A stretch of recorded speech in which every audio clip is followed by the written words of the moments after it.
paid much attention to news, but it's coming up right now that Donald Trump wants to abolish the Fed, literally get rid of the Fed chair altogether. And now the thing I've said is that the Fed chair is a pain in the neck to corporations. However, the American public suffers. The American public is who suffers related to inflation. And I think everybody knows this because it's a war right now. What we're having is a war with between the corporations and the Fed chair, which is between that and the government. And and so Jerome Powell is keeping the prices higher, so corporations have to pay higher prices. However, the problem with that too is then the corporations pass the cost back to the American government. Now, the Fed chair in and of itself will put a lot of corporations out of business. That's what's happening. That's what's going to happen is that the Fed chair right now is putting the corporations out of business by keeping the inflation rate. I mean, the interest rates higher. It is an inflation rate. It's an inflation rate, interest rates, the same package because, well, I mean, if Jerome Powell is literally doing it, or Jerome Powell is a whistleblower, it's very possible that Jerome Powell is expressing something that he himself has absolutely no control over.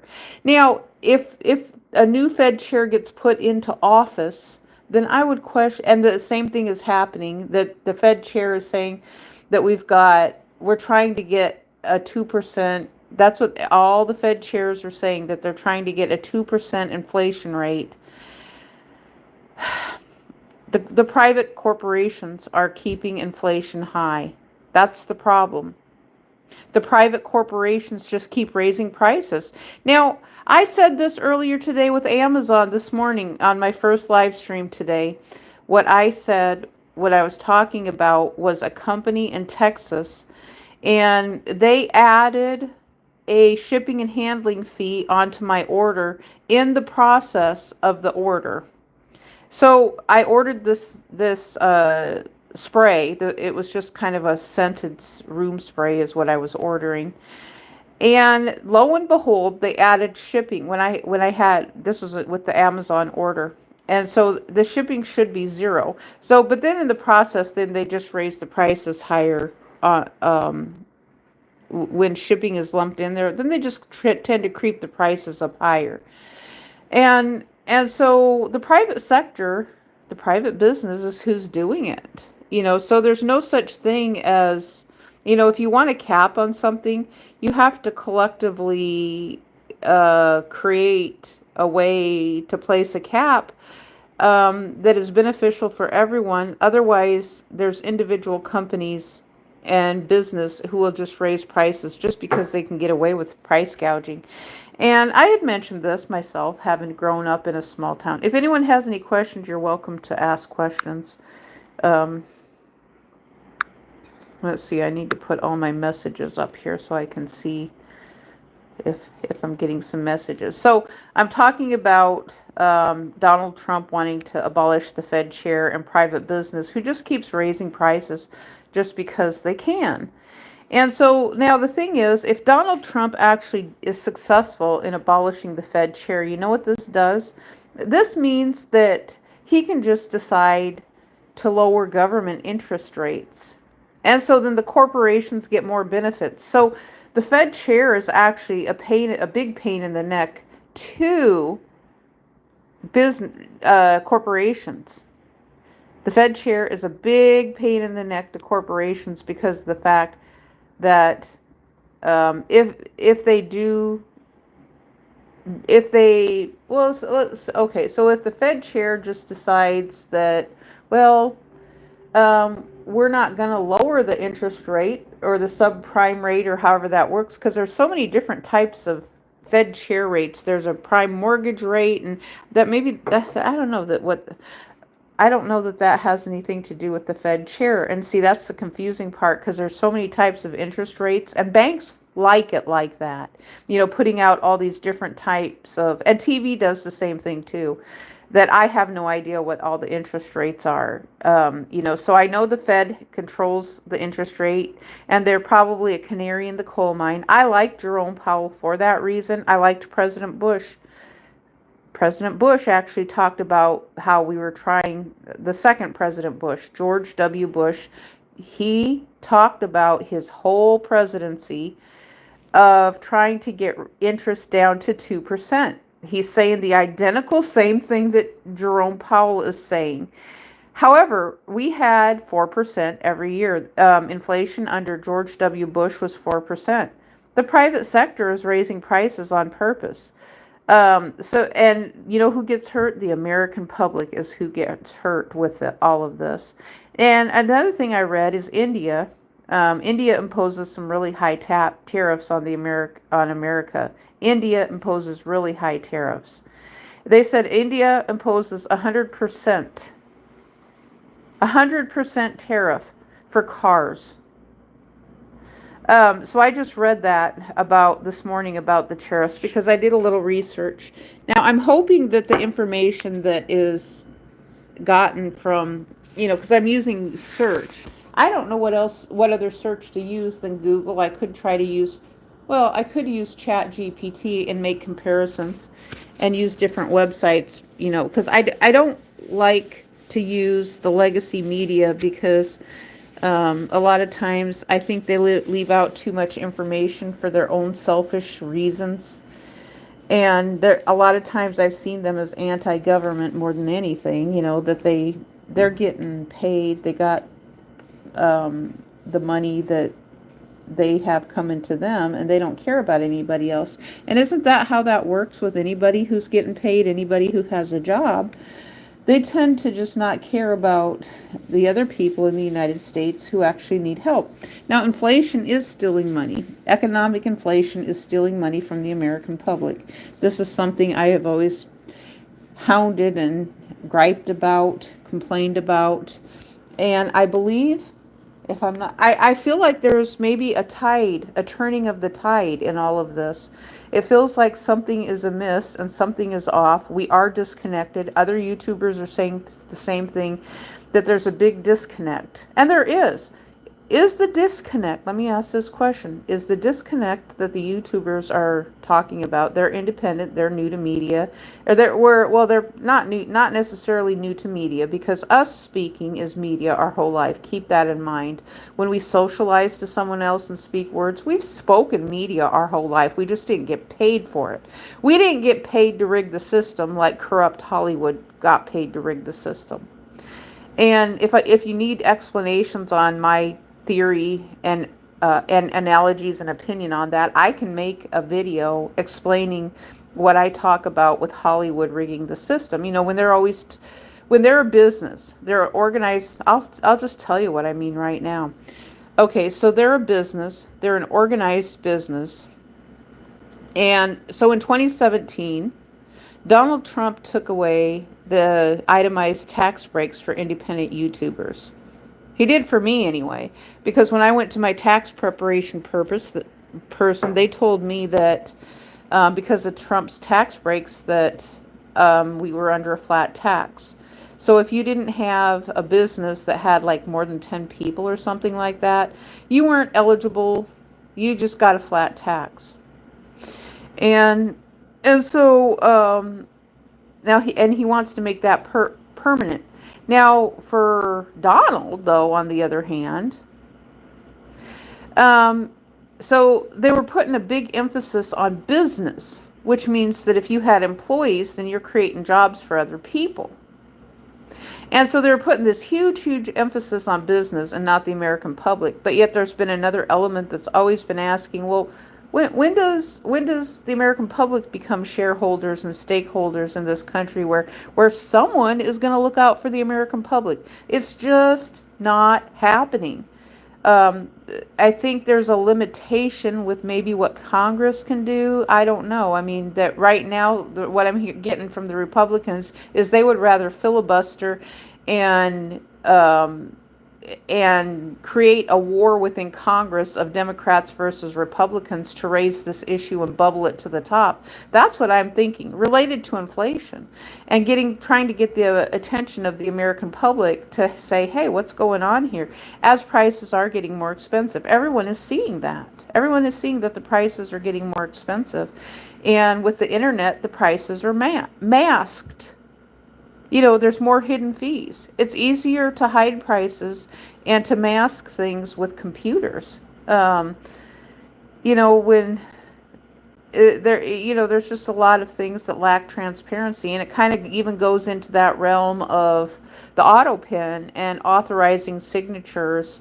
I am really surprised Donald Trump has not used that against Jerome Powell in his personal investigative work, which he does by himself, it seems like, in saying that Jerome Powell is using an autopin. I am shocked he's not said that about Jerome Powell, that he's using an autopin to make decisions, being the Fed chair, and that he's not even really in his office and he's doing it from home or something like that. Because Jerome Powell, he has a meeting, like once a quarter. So he works once every quarter. So they have a meeting. I guess he goes home and then he flies to Washington, D.C. and him and some of the other Fed chair board, they meet and then they decide if they're going to keep the interest rate the same or if they're going to make it higher or lower. Well, if the interest rate is adjusted higher, they have to do that because the corporations are purposely raising prices on the American public. The private business in the United States is purposely raising prices on the American public. Wall Street is purposely raising prices on the American public. I've been hearing this in the chats all across YouTube where people are talking about $10 for a McDonald's burger. And what they are projecting is that's the direction that it's going. McDonald's is going to go out of business. It's been a long time franchise in the United States, but the store is going to go out of business because no one is going to pay $10 for a hamburger. And so franchise business is the business where a person takes out a loan to use the name that's really, really popular, and then they get people going to that store based on the name. So there's a whole bunch of McDonald's, and a lot of times people who are traveling, they might want to use McDonald's because it's a favorite brand that's been around for a very long time, where the other ones are newer. And it's kind of the same principle. It's this very identical same principle as the long-term bans, the bans in entertainment in Hollywood, where they say, oh, they're a reputable authority because they've been around like some of these bands, rock bands, have been a lot around before I was even born. And I'm old. But yet these rock bands, and so you mean I'm supposed to be listening to some 70-year-old man and think of him as a reputable authority where he comes out of the casting couch Hollywood? That's where he comes out of, his casting couch Hollywood. And my thought is he's probably done what Donald Trump has done related to the Access Hollywood tapes. So I really don't want to listen to that because that was the thing that the Bill Cosby thing was all about. The women and the Bill Cosby thing. And I don't think Bill Cosby went to jail. And so I don't know if that whole thing was a joke or raising issues to a problem that they know exists and they have no other way to get it out other than to collectively do something so ridiculous. Then people just don't believe it. That's the problem. Then people don't believe it. I'm inclined to believe it right now, that there is a casting couch in Hollywood because the women have said there is. They said they've been abused, and I believe them. I just, as wicked as real life is, I believe the women who have felt like they had to do something in order to get a part in a movie or something like that. And then they end up throwing them into the wolves, into the adult entertainment industry. And it's like, that's the thing on YouTube that surfaces too. I don't like that aspect. And I know people call me a stuffy old prude. I don't care. I really don't care. If you want to look at that stuff, I'm not telling you not to look at it. Go look at it. That's your private business. I'm just talking about people who are being exploited who don't want to do it. Where's the freedom of choice to have a real job, because pornography is not a real job? And you shouldn't be in the military and recommending to women that they can get out of the military and go be a porn star at a OnlyFans. And so that's what I'm hearing from former soldiers, is them telling women to go be a OnlyFans and work for pornography on YouTube. That's basically what they're saying. So, and you have to consider the age of some of them too. They're those old nasty bastards who had pinup girls in their lockers in the maintenance rooms of army barracks and motor pools. And they were mad. That was one of the things. I was a wife of that time, and they were mad because they said they had to take down the pictures of the nude girls in their army maintenance motor pools because of the fact that women were in the military. And someone was telling them to take the pictures down, and they didn't want to. My ex-husband was mad, and it's like, and so that's the thing I always question with him, is it's like, well, okay, you're looking at all these different women, and I didn't understand that, because as a kid and with religion and stuff like that, we were raised in that environment of, a man keeping his eyes and his virtue and values to himself and his wife. But, when you end up in a situation and someone that you don't know very well, they have their other ideas of how they want to do things. And so you really don't commingle. When you're 18 years old and kind of forced into a marriage, there's things that just don't commingle. And, so there is abuses that take place within the compounds, and I'm going to call it a compound because it is a military compound at times. I should be able to talk freely about that aspect of the government, because what Donald Trump is doing right now and what he has done is not so different from the United States military and government.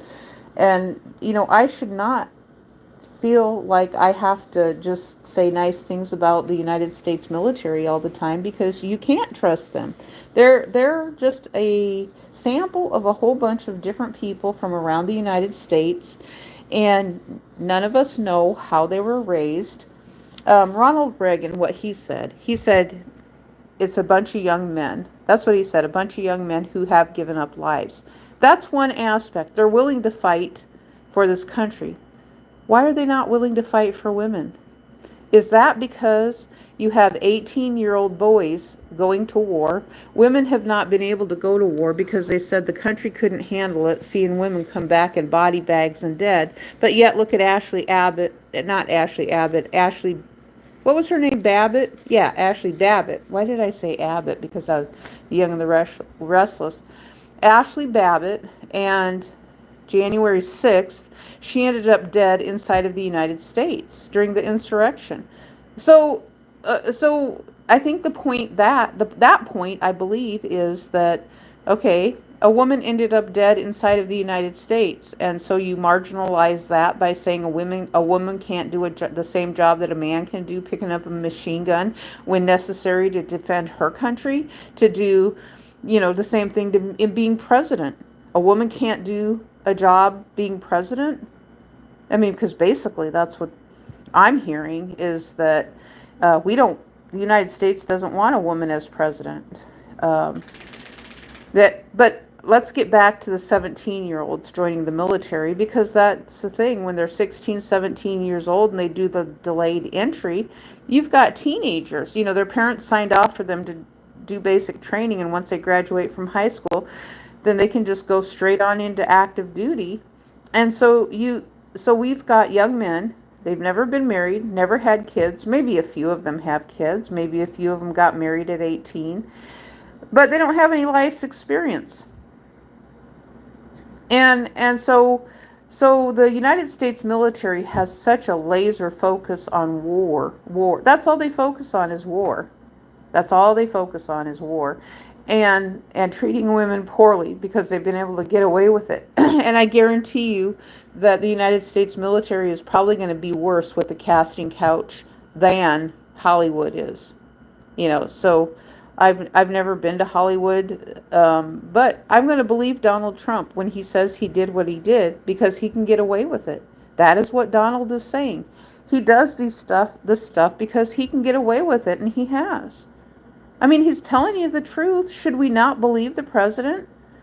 I mean, he's called it fake news, but at the same time, are we not supposed to believe him, or are we supposed to believe him? But he's calling it fake news. Well, he's mad because I don't know, something's going on, and he gets censored himself, apparently. That's what it sounds like, that there's more going on than meets the eye with Donald's story. That's kind of what I'm thinking. Now, but I've expressed the thing that I've noticed on television, for example. Hello, Natural Beauty. Um, so, and I've expressed the thing, what I had said was that legacy media, they just pound out the same thing every day. They say the same thing every day. Why is that not considered spam?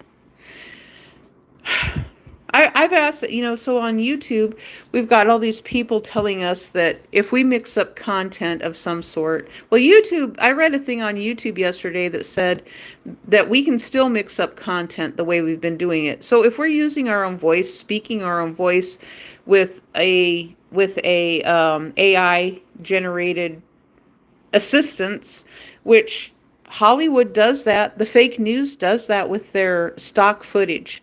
Just think of stock footage out of a newsroom. And they have stock footage. They sell it on the internet. They sell it at a very, very high price. Okay, so just think of stock footage as no different than YouTube giving us some stock footage that's AI generated. We have some technology that's a little bit more advanced than stock footage. So the legacy media has to go out and they have to record at various places to get their stock footage. YouTube gives it to us. We don't have to go out and do anything. YouTube just gives it to us. And then we make some commentary, or we make a music video where we do something over it. And we're not just making, we can even remix it. Like my live videos, I can even remix them. And they actually, if someone searched right now for anything on my channel and they wanted to use it in their video, they could. They can use it. The only thing that's going to happen is, so if I was to temporarily make a video private or something like that, if I was to make a video private, it would just disappear, and the opposing person who used it would get a notice that the content is no longer available because they changed the other user changed their policy related to allowing people to mix their videos. Okay, happiest Lily. First, like me from, how are you? Yeah, I'm ranting about inflation, because if Donald Trump actually takes away the Fed chair, this means that he can make things worse. So he wants the interest rates lower because he's figured out that Jerome Powell is part of the governance over corporations, because when Jerome Powell has a projected 2% rate of inflation, but at the same time, Jerome Powell will say inflation is higher. Well, he will say it can be around, other people will say it's up at 8%, but it just depends on what part of the economy you're looking at. Yes, I'm from America. I'm from the United States. It's not a good place to be right now for people who are coming here from other countries, because you're not going to get any help. What you're going to get is a bunch of mad Americans in the United States. That's what you're going to get, is a bunch of mad Americans right now, because people are suffering and struggling with inflation. Okay, you're from India. Yeah, I noticed that India actually has 100% tariff for cars. So when India makes cars and ships them to the United States, they have 100% tariff. And they also said that India is doing something else, that they are adjusting. Let me look here and see about India's tariffs. They said they're really, really high on the United States. Tariffs from uh,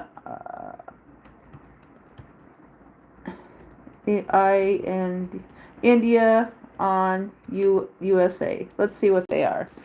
Um, okay, so the U.S. previously considered imposing a 26% reciprocal tariff on India, but those tariffs have been delayed. But it says while the U.S. previously threatened reciprocal tariffs on India, those have been delayed, and currently a 10% base tariff applies to many nations, including India. India has also been making concessions like reducing tariffs on some U.S. goods in an effort to reach a trade deal. So India is purposely raising prices on America and just getting away with it. Yeah, I think that I agree with you that India is stuck in a religion war too. Because there's people who will say that India has no religion. However, Pakistan is a break off from India, and that's something I learned recently, that Pakistan is a break off from India. So Pakistan is Muslim and India is Hindu, which is a religion. But there's people who in the United States will say, "Oh no, India has no religion," when they do. It's like, okay, we learned about that. And then there's people who are saying that India has a bunch of different religions within cities. Okay, in 1947, Pakistan departed from India. Which place are you from, India, USA? I am Indigenous, USA. And so, you know, so we have the word Indigenous, Indigi, which is Dig. Indigenous to me is a form of India. And so it's a word that I think, let's look up the definition. Indigenous. That's how we spell it. Indigenous. And we do have an Indigenous Peoples Day, but I want to look up the definition of Indigenous. Monday, October 13th. Oh, to October 13th, 2025. I hope that's a replacement for October 7th. I really do. Indigenous Peoples Day. I like that word because we all come from the earth. Indigenous, originating or occurring naturally in a particular place. Native is coriander is indigenous to Southern Europe. Of people inhabiting or existing in the land from the earliest times or from before the arrival of the colonists. That means human beings. Now, there's absolutely no country called Indigenous. Indigenous is referencing ancestors. It's a block of a time in a period that keeps going on. Okay, 10,000 years from now, all of us are going to be Indigenous. And on a shorter scale, my grandparents who and my parents now are entering into the Indigenous era because they're passing on and passing away. So I'm going to be Indigenous when I have expired on this earth. Pakistan is 95% Islam. India has 85% Hindu population. Okay, so they do worship things, so there's people inside of the United States who are lying and saying that India has no religion. But everything I've been reading says that they do have a religion and that they're religious people and they do a bunch of meditation and chanting, and there's pastors in the United States. Oh, I believe that. They lie a lot. I absolutely believe you. I have actually caught them in lies. The ones inside of the United States, they have been telling big fat lies about things. And they're scammers too. Keep that in mind because of the fact that we have Indian call scammers all over the place because they do look like the people from Asia, even though they don't want to admit it. India is Asia, isn't it? Well, let me look here on the map. Is India in Asia or let's see, what continent is India is in Asia. Okay, and China is in Asia. And so they're all that's why I have said that Chinese people look just like people from India. They they get mad. I've said this, I've written this on the internet, and they get really mad. And so it would be kind of like telling Mexicans that they look American, or someone from America and saying that they look Mexican, which there is truth to that. I've seen Mexican women, and I can't tell until they start speaking that they speak a foreign language that I don't understand, but they look just like American citizens. And so I've always said that and recognized that I can't look at a person and tell what country they're from. I've looked at, you're going to have people from India who are in Germany as well, because there was a woman from India who was I said she was from India, panhandling in Germany one time. I don't know if she was or not, because now when I think back on it, well, they had their costumes on, and they were sitting on the ground asking for money. But when I thought about it later, I thought, well, maybe they were from the Middle East, because they were wearing similar costumes to what the Middle Eastern folks wear. So I wasn't sure. And then I thought, well, maybe it's Egypt. Could they have been, because they kind of look the same. But now or they could have been Samoan. They could have been Samoan, because they looked a little bit hefty in the waist. I mean, yeah, I'm quite a bit hefty in the waist as far as that goes. I have a big old caboose going on.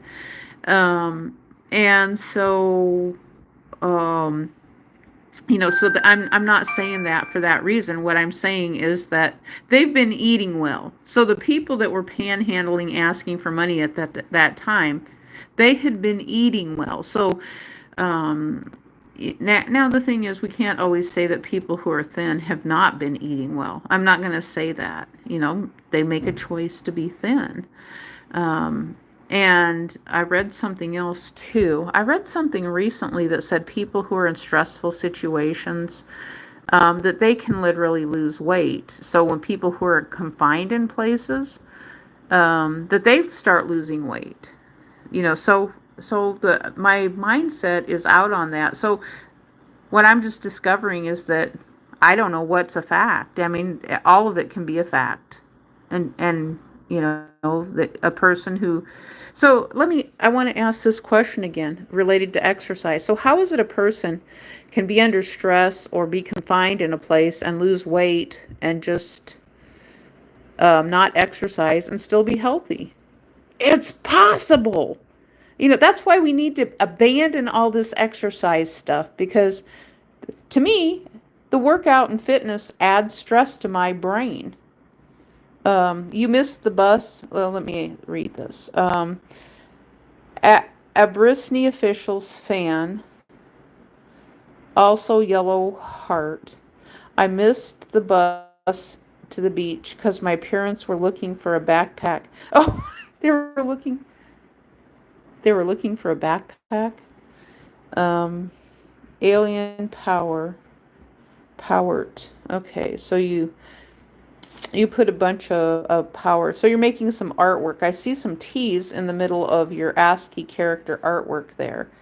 I'm going to call it that, because I always thought that was kind of fun. I loved the days of the ASCII artwork. I mean, that was a thing that people were doing for a long time, but now then I learned there's a generator that makes that kind of artwork. And but then everybody was calling it spam, and it's like, well, okay, I'm going to share something with you guys. You take it as what it is. Okay, so for people who want to know we get too stuck in ways. So if you think about what content creation is, writing words is content creation. Artwork is content creation. And that's why I get so annoyed with these nincompoops on YouTube who are consistently saying that people are spamming stuff.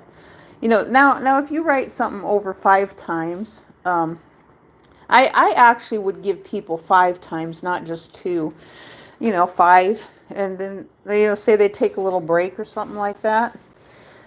But I had some idiot guy yesterday tell me that I was spamming his chat just because I was writing incoherent sentences. And so I just unsubscribed from him. It's like, okay, well, if you're going to be that way about it. And then he went and he did the thing and he removed all his comments from me. So there is an element of people who are being shitty and doing stuff like that still. And he's like, and I can't tell if she wants to be a successful channel or not. He just said he didn't want to be. So he said he's got a job and whatever it is that he's doing with his job. Now the thing I've often wondered is like, well, why is he live streaming on YouTube while he's doing his job? What's the purpose of that? And is he one of these people who just wants to be discovered, who's too embarrassed to say, well, I don't like the job I'm doing right now. So I heard that YouTube has some opportunities. And so if I get discovered by someone and they make me famous or something like that, because there's a lot of people, even adults, who go on YouTube thinking they're going to be discovered. Well, that's not going to happen. Justin Bieber was not discovered. Justin Bieber was a plant and a hack by the music industry, I think. And so I think this, because they've been doing this since the beginning of YouTube, and so what they do is they take a young artist and they just put them on YouTube. They give them a YouTube channel, and it's basically B footage stuff is what they're doing. They're just learning how stuff works. And then their music producer had plans on using them anyway. They're one of those child actors out of Hollywood. That happens all the time. Disney especially has all the child actors out of Hollywood. And, so it's just like, oh, I have a good example. I don't know if this is the thing I kind of think about is, for example, I don't know how to say this. Yes, I do know how to say it. Okay, there was a whole bunch of families and people at the beginning of YouTube who were part of a network that was that Disney bought. And so they called themselves a YouTube network, and then Disney bought them for $1 billion. And then they were saying they were supposed to make the company profitable, and they would get the other $500 million. Well, so the thing I'm thinking about is that they have kids that sing. They've all been raised in dancing and singing. That's what Disney does with their people, is they raise their kids with dancing and singing and private school. They all go to school together at the same place. And sometimes I don't even think they actually live in the different states that they live in. I think they might just be on a Hollywood lot somewhere, or maybe in Disney somewhere. And they say that they're living someplace else, but they're not actually living there. So I don't know. The jury's still out in my brain on that one. Because they could be doing, so when they say that they're sending their kids on missions and stuff like that to foreign countries, well, they could have their kid on the same compound and just keep them isolated from their kid for a couple of years while the kid has gone off to college somewhere else and they're learning how to speak a foreign language. Because that's what happens with acting college, is that they just go and they study with someone else and then they teach them that language. And so they're multilingual. And so then at any given time, then they can be called up for these different roles that they play on TV. TV doesn't exist really anymore right now in the traditional acting doesn't exist anymore, really. Um, I mean, because Hollywood tends to want to call the government actors. And that's why they're calling Donald Trump an actor. So that's why they say the government is fake. So Hollywood is always anti-government for everything. They have to have an opposition, and they just become anti-government this, anti-government that. Everything is corruption. And it gets old. It gets really, really old. And because I'm thinking, well, first part of my adult life, my kid's dad was in the military and he went to war and he was wounded in action.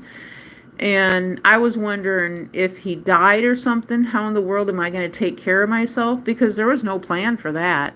Absolutely no plan for that. And the money, what was the money back then? At the time he was in Operation Desert Storm was $250,000. And I was just thinking, now, I don't think it's a lump sum, however, but that money, with inflation, it's not going to last very long.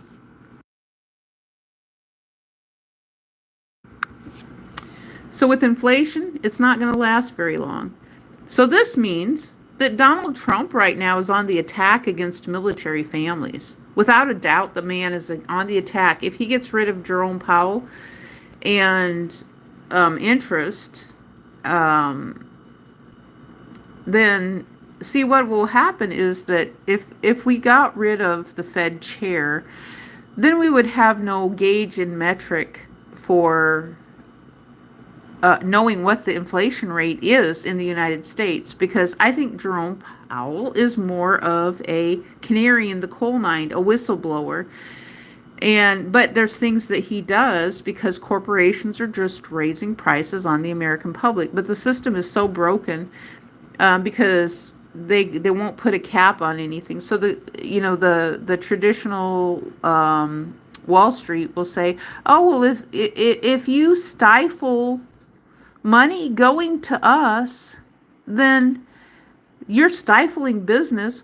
Well, you guys are creating business. All they're doing is creating business to make money out of thin air, which is cryptocurrency now. So they've just created another, okay, so we have banks. Banks are for the American public to take your money. They've said it's supposed to be a place where it's safe, and then they use your money to loan it to other people. That's the purpose of a bank. But in the process with inflation, so the bank is taking my money, they're holding on to it, a bank or a brokerage firm, both, and then you lose money. That's because of inflation right there. Be that in the bank or the brokerage company, that's a Ponzi scam. So with inflation is turning the American dollar into a Ponzi scam. That's all it's doing. And you know who gets that money? The private sector gets that money. The banks get that money. And then in turn, the prices go up higher and the American public is getting punished for this. I don't even know if the government itself knows that this is taking place. I mean, other people know it's taking place. They're anti-government. They're mad at the government for everything. Now, I think sometimes I get a feeling that they're from the extreme side. And I'm more of not wanting to be on the extreme side, but I do understand and get what extremists are doing when they're saying they don't want anything or they hate government completely. Well, when these people who are extremists say that they hate the government altogether, that comes out of corporations, because corporations want private corporate governance. They don't want another government involved in their business. And that's what the churches have done, the same thing too. So they'll say, we hate the government, up until they want something done for free from the government, which is maybe a road. They might want a road or something, or a bridge, so there might be 10,000 people on their compound, and they might need a bridge or something because their old bridge is no longer working very good, and they live in an unincorporated area in Sticksville, USA, and they need something done from the government. And then all of a sudden, they've been trashing the government, but now they have to be nice and play nice because it's like, uh-oh, well, we need some help from the government. We need some food and we need some grocery stores. How are we going to get this done? We've been trashing the government all to pieces. Now, isn't that kind of an example related to Hollywood and the fires that they've had and the fire hydrants that had no water in them? I think there's more to that story than what they've been telling, actually. Because why would you have a housing development and there's no water in the fire hydrants?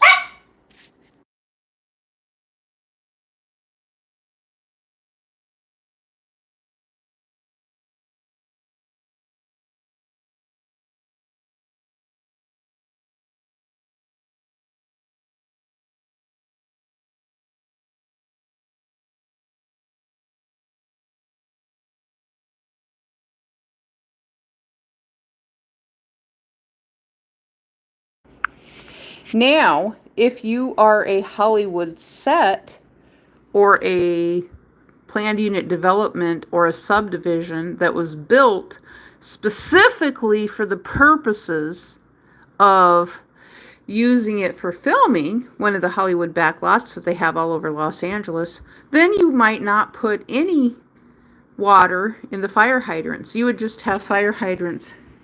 Oh, where was it I saw that at? I remember someone did that around where I live at one time. They had a whole bunch of fire hydrants that were just thrown in places. It was almost like it was a fire hydrant graveyard.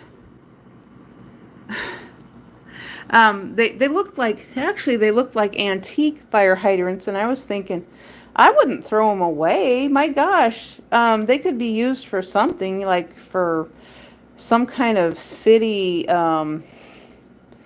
You use the stuff that you have, and you could make a garden, a flower garden or something around a fire hydrant.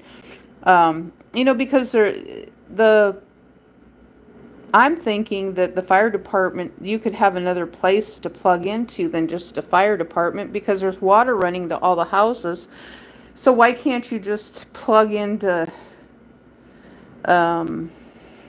different connection places out of the ground or something? But I guess they'd have to have a pressure valve to shut it off, and that's what the fire hydrants are, is actually a pressure valve to keep everything closed off. They hook their hose up and then they undo the pressure valve, so then the water runs through into the fire hydrant. But I think some of the antique old fire hydrants, they're kind of fun to look at, actually. That would be a cool display if someone was going to make a display of something. A bunch of old fire hydrants, because the fire hydrants, they're fun clip art too. I was thinking that at one time, we don't even have a fire hydrant emoji. How come we don't have a fire hydrant emoji? Maybe I'm going to have to draw one in one of my videos, or I can just have my assistant help me. My AI assistant with video help can make me I could have fun with that. A little creature, a fire hydrant creature. Now that would be fun. But all the same time, I don't want to get rid of the things in real life, because real life is really more important to me. I always said that real life is more important to me than a job is.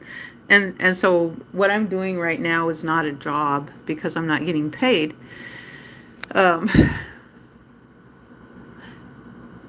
We're not even connecting with people anymore right now anyway. We're just not.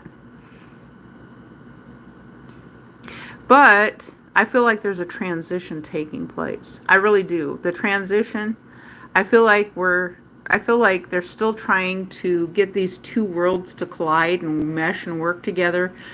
And I don't think they're still not going to work together, because when you've got money involved and you've got the networks and people who are used to controlling everything. And that's one thing they always said about Hollywood, is they just tend to whittle people down to nothing. So the former actors and actresses who have come out and talked about this stuff, they talk about it all the time, and that's what they have said. Some of them and some of the networks are more honest and transparent about it than others. But they said if they have an idea about something and they told a producer, they said the producer would just whittle their idea down into not even existing because the producer wanted it to do it their way or the highway. Now just think of Donald Trump as the head producer right now of Hollywood. And clearly it seems like Hollywood does not like Donald Trump. That's what it kind of seems like, is they are mad at him. But it's kind of like the analogy of the Wicked Witch of the East from The Wizard of Oz. Ding dong, the witch is dead, and they were all happy. So they've kind of got him cornered right now being up there in Washington, D.C., because the thing is he has to be transparent being president, because he doesn't get to stay silent being president under private corporate governance, because now as a CEO they can try to say, well, I don't want to do this, I don't want to pay taxes, I don't want to do this, I don't want to do that. Maybe that's why it's poetic justice that the United States of America voted a CEO in as president, so then the CEOs, every last one of them, can see how much control they don't have in Washington, D.C. So the government is doing something, whatever it is that they do, that they have insight to, and they're showing the media how much control that they don't have in Washington, D.C. related to just a hostile takeover of the United States. And Google had expressed this, well, I think it was 10 years ago or so, when they changed their stock to Alphabet, and they said they'd implemented measures so they could not have a hostile takeover.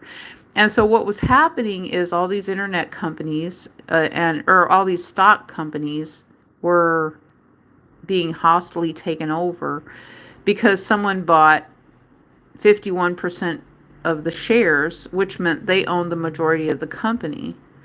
And it's kind of based on the premise of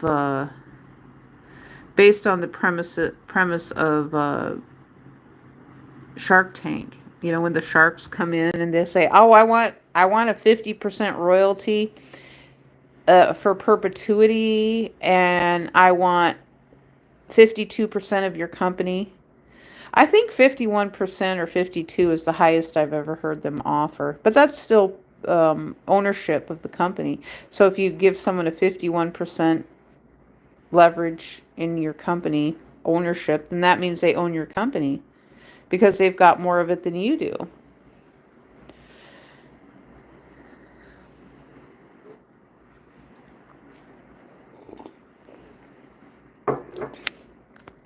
And, I call that a corrupt business person. They're just being mean because they have more of a voice than someone else has. So that's why I do the stuff that I do here, is, just raising awareness. I'm not asking for anything. I've told you that I lost my revenue because I would have still been connected to AdSense if I would have kept my original channel. I just didn't realize it was this hard to get monetized again. But at the same time, what I'd said is that I didn't want to do the super stickers and all that stuff and the super chats and ask for money. I didn't want to do that stuff. That's the stuff that Hollywood does, and I didn't want to be. It's like I don't feel comfortable begging for money. I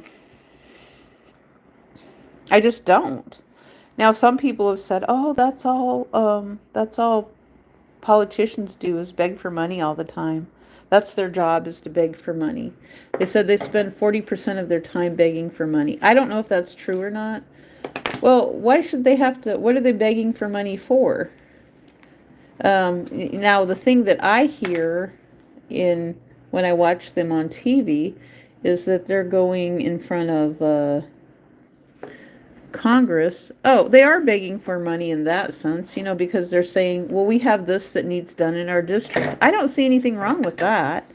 I mean, so if you have now, and this is what would be hard for me. I'm going to tell you, this is what would be hard for me. Now, if I lived in a district and I know, and someone is asking for money for houses, And I live in a district that floods a lot. Am I supposed to just stay silent and think that that's a good idea to ask for money in my district when I know that there's a lot of flooding that's taking place? Am I supposed to just say, as a politician, am I just supposed to stay silent and neutral? Because I would have a hard time doing that. I'd have to consider the source of, okay, is this person who is asking for money or wanting money to go into this district, what is their motivation? That's what I would be asking. What is their motivation? So are they a construction group? Are they a bank? Do they have a tactic of where they want to just build a bunch of houses in flood zones and get bought out by the government so they can make more money that way?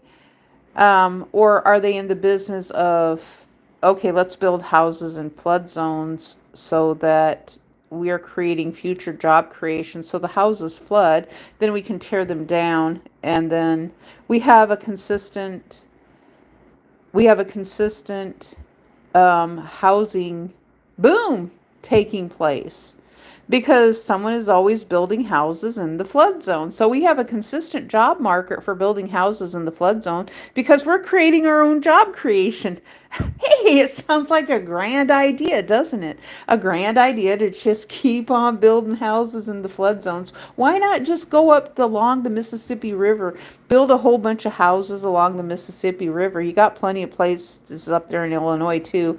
The houses are going to flood, build them right in the flood zone, right kind of like where that train in Illinois, there was a train, I was watching a train video in Illinois, and some flooding on the Mississippi was taking place. The train was just trucking right along on the tracks through the water. The water, I think, was about, it had to be at least 4.5 feet deep. That's what it was. It was really, really deep.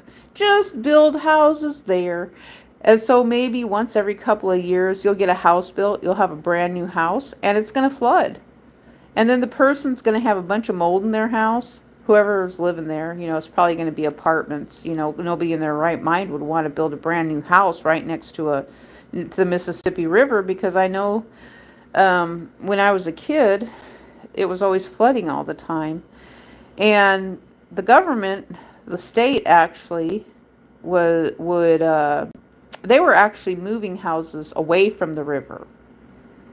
And there was a reason they were doing it. It's because they flooded all the time. The town that I lived in, they turned an area where people were living into a golf course because it was flooding all the time. And so they wanted them to move out of there and move on up into higher grounds. So, I mean, and so what they were saying is what they were saying, though, too, they said the dam was actually causing flooding, and that, but it happened every spring. So when the water is coming down out of the mountains and the snow is melting, because we had a snowpack, and there would be big ice jams on the river, and then it would back up. So it would just back up the water, and then as it started melting, then the water started flooding, and then the people in that area.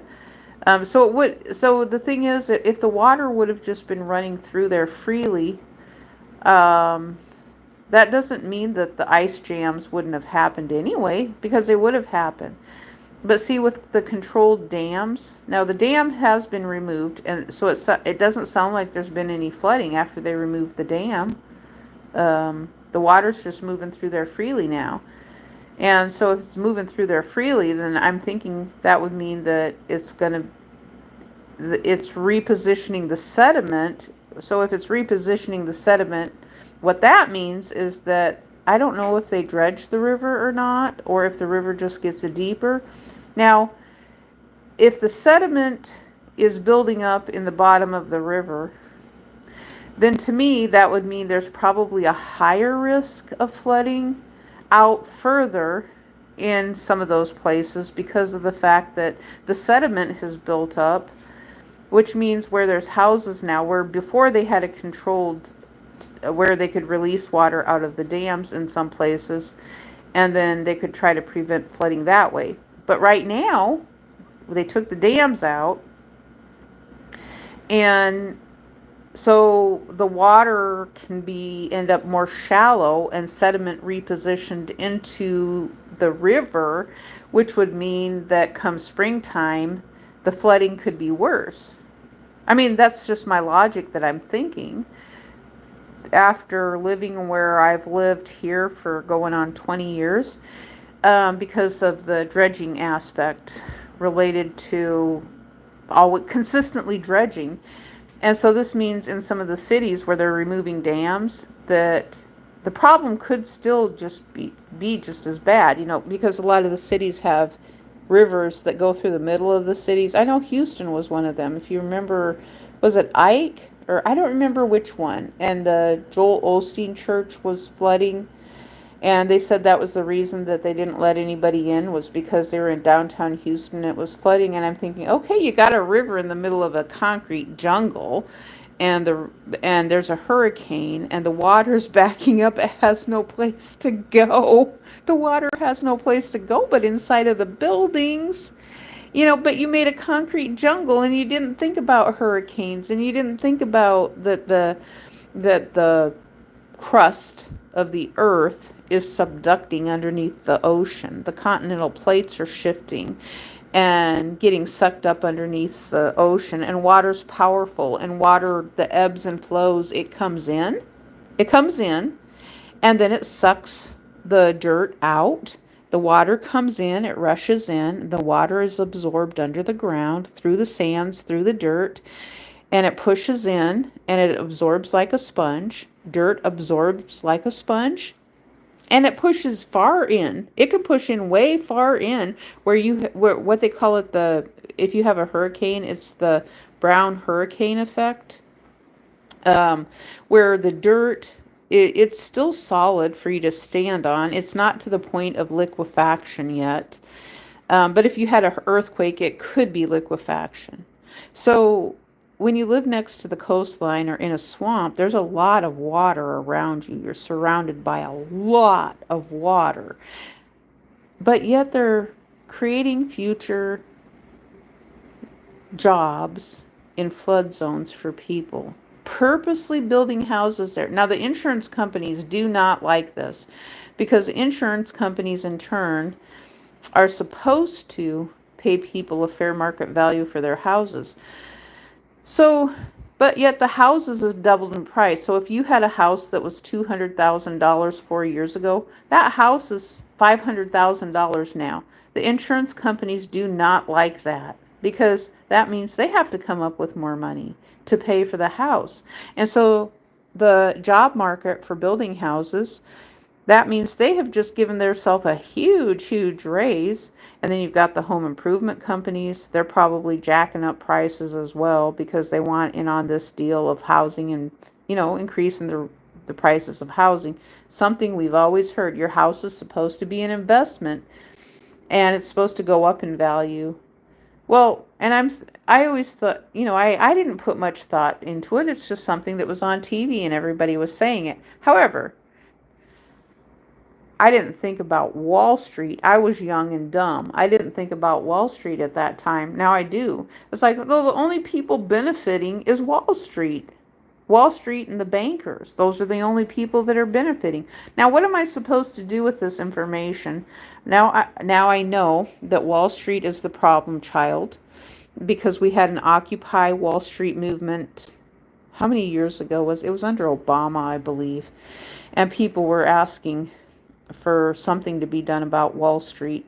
But I had absolutely no idea that the cryptocurrency would I didn't anticipate the cryptocurrency thing taking place, and the websites, and letting things be done autonomously through the internet, and prices going up even higher, and masking and hiding all this stuff through the internet, because when you do that through the internet, there's so many things that can be hidden, and you don't know who's doing it, what's doing it, what the purpose of it is.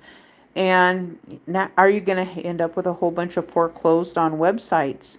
So if you have a website, like let's use Google as an example, because they said they protected their Class A stock so that basically nobody could trade in it. That's what it sounds like. or they have three.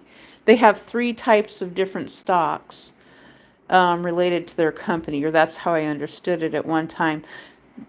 But okay, so but if someone is dabbling in cryptocurrency or trading money in Google and then they put all this money into the website, well, then they could just hostilely take over the whole website? Is that how it works? They just so if you're on Wall Street, someone else can come in and just say, "Oh, I put in millions and millions of dollars. I own you now." Or you were not a return on my investment. Well, I'm going to sue you now because I lost money dabbling in Wall Street. You can't do that. That would be like trying to sue a slot machine. You're just not going to be able to. You knew you put your money in there. They're not going to let you sue. However, but if you put your money if you're in a brokerage account and you buy into stocks or a mutual fund and you lose money, you get $3,000 a year in capital gains losses. Why is that? The taxpayers are paying for that. These companies are gambling on Wall Street and they get capital gains losses. Remember, I'm low IQ. I'm a low IQ person too. You got to remember that. Because I'm on the internet, I'm dumb as a sack of rocks. I don't know what the fuck I'm doing. I'm never going to amount to anything. I can keep going on and on with this, of the things that I've been told in real life and on the internet. Okay, let's look at capital gains. What qualifies? Okay, when you sell investments at a higher price than what you paid for them, the capital gains are realized. You'll owe taxes on your realized gains. Investments subject to capital gains taxes include stocks, bonds, mutual funds, real estate, and valuable personal property like artwork, jewelry, and collectibles. So when you sell it at a higher price, that means that you have made money from that. Now, one of the things that I've said is that I don't know where I learned this stuff from, which I thought was so funny because I was trying to rationalize this with my ex-husband. And so what I'd said was, I'd said, well, the real estate people, it must have been on TV from Barbara Corcoran or something like that. And they said the real estate people are always saying that if you keep your house looking nice and pretty and painted up and nice on the outside, you can sell it for more money. But if you keep it trashy and dumpy looking, then it should be less money. Well, you know what's happened? The people who have trashy houses now, they've appreciated in value. They keep them looking dumpy and junky. Their houses have gone up in value too. It's like, well, wait a minute. They have taken and what is it called? Gentrification. And they have gentrified housing so that all the junky dump houses have the same value, and they're not taking into account the square footage or anything. They're just saying, oh, it's a house. It's a house. It's valuable. It has valuable to it. There's value to that house. And so it's kind of the same principle as a car too. So a person can just have a car that doesn't have any engine in it. And I came across this on Facebook. There was this guy who had a fancy car. It was sitting out in front of his house. It was all painted up. And I asked him about the engine. And I asked him to look at another part of the car because he said he was willing to take pictures of some other things. So I asked him about it. This was when I had Facebook. This has been over 5, 6, 7 years ago. And I ended up getting censored off of his marketplace page. For some reason. He would not let me post. He would not let me post on his marketplace anymore. When I started asking him if the car had an engine, he got mad. And he censored me from his marketplace on Facebook. And so I thought, okay, so a person could be looking at a car through Facebook Marketplace, and there's no engine in the car. And he's selling it for $15,000, $20,000 because that was the price of the car. Let's see. What is the 20% rule for capital gains? Gains are the sale of assets you've held for longer than a year, are known term gains, and they are typically taxed at a lower rate than short-term gains and ordinary income from 0 to 20%. Let's see what capital gains losses are. Loss carryover. Let's look at this. This is interesting. A capital gains loss carryover allows you to deduct capital losses from prior years against capital gains and potentially other income in the current year and future. It's a key strategy for managing investments, often utilized through the practices called tax loss harvesting, where investors strategically sell assets at a loss to reduce. Oh, oh, never in a million years would.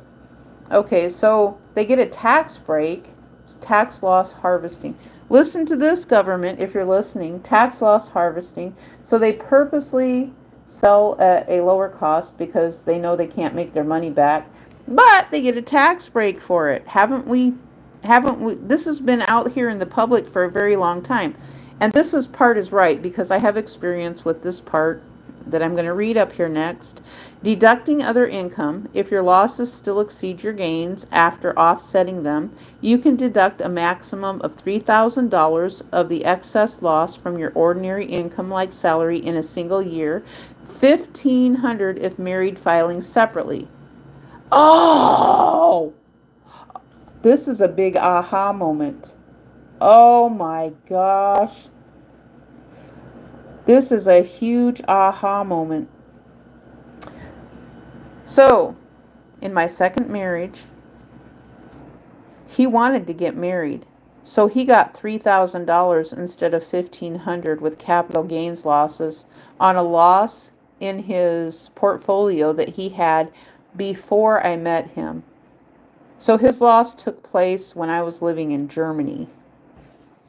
His capital gains losses took place at the dot-com era when I was living in Germany in the late 1990s.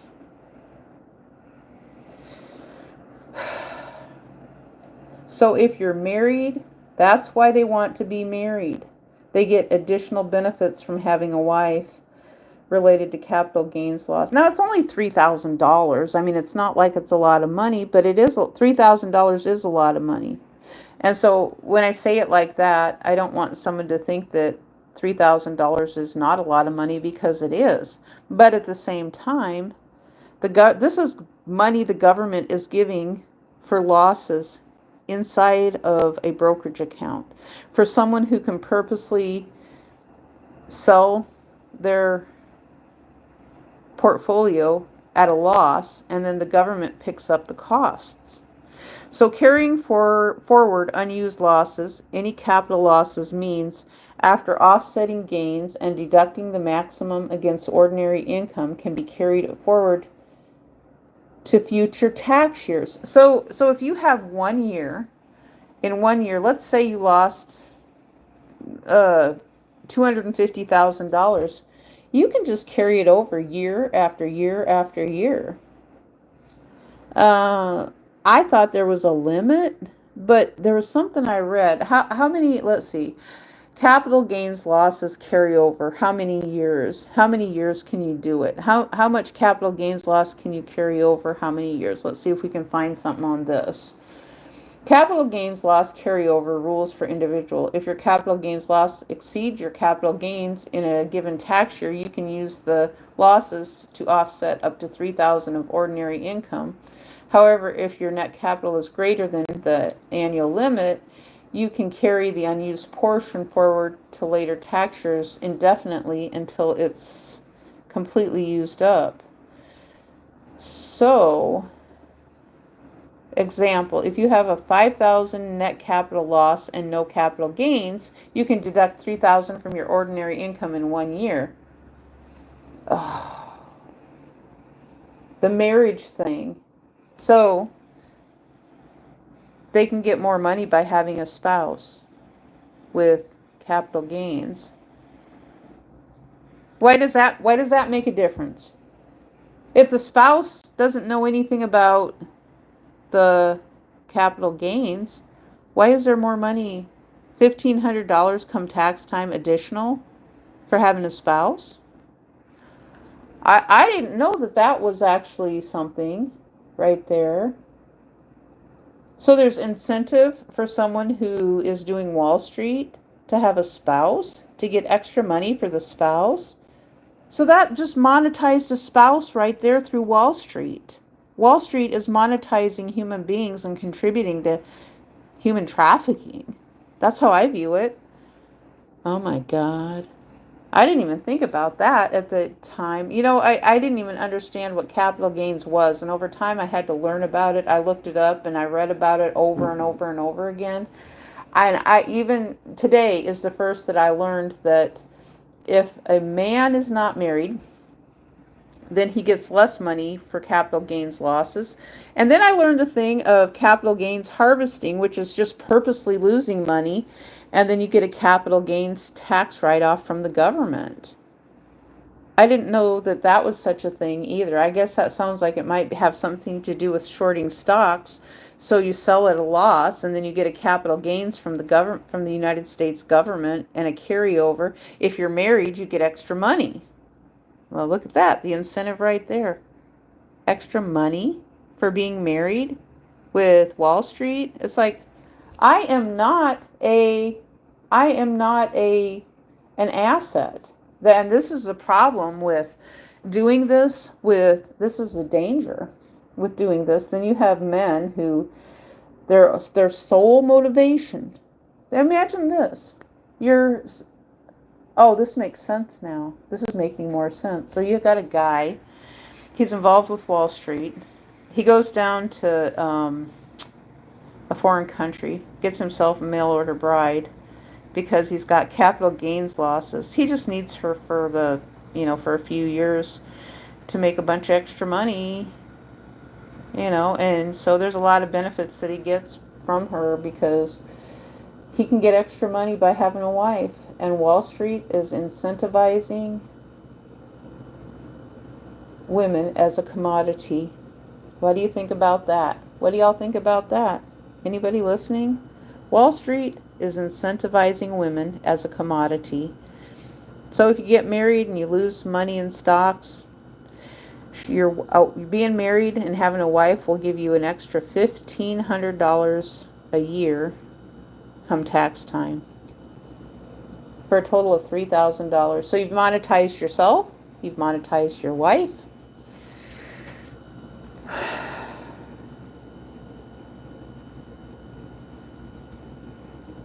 And so there are men who will marry women.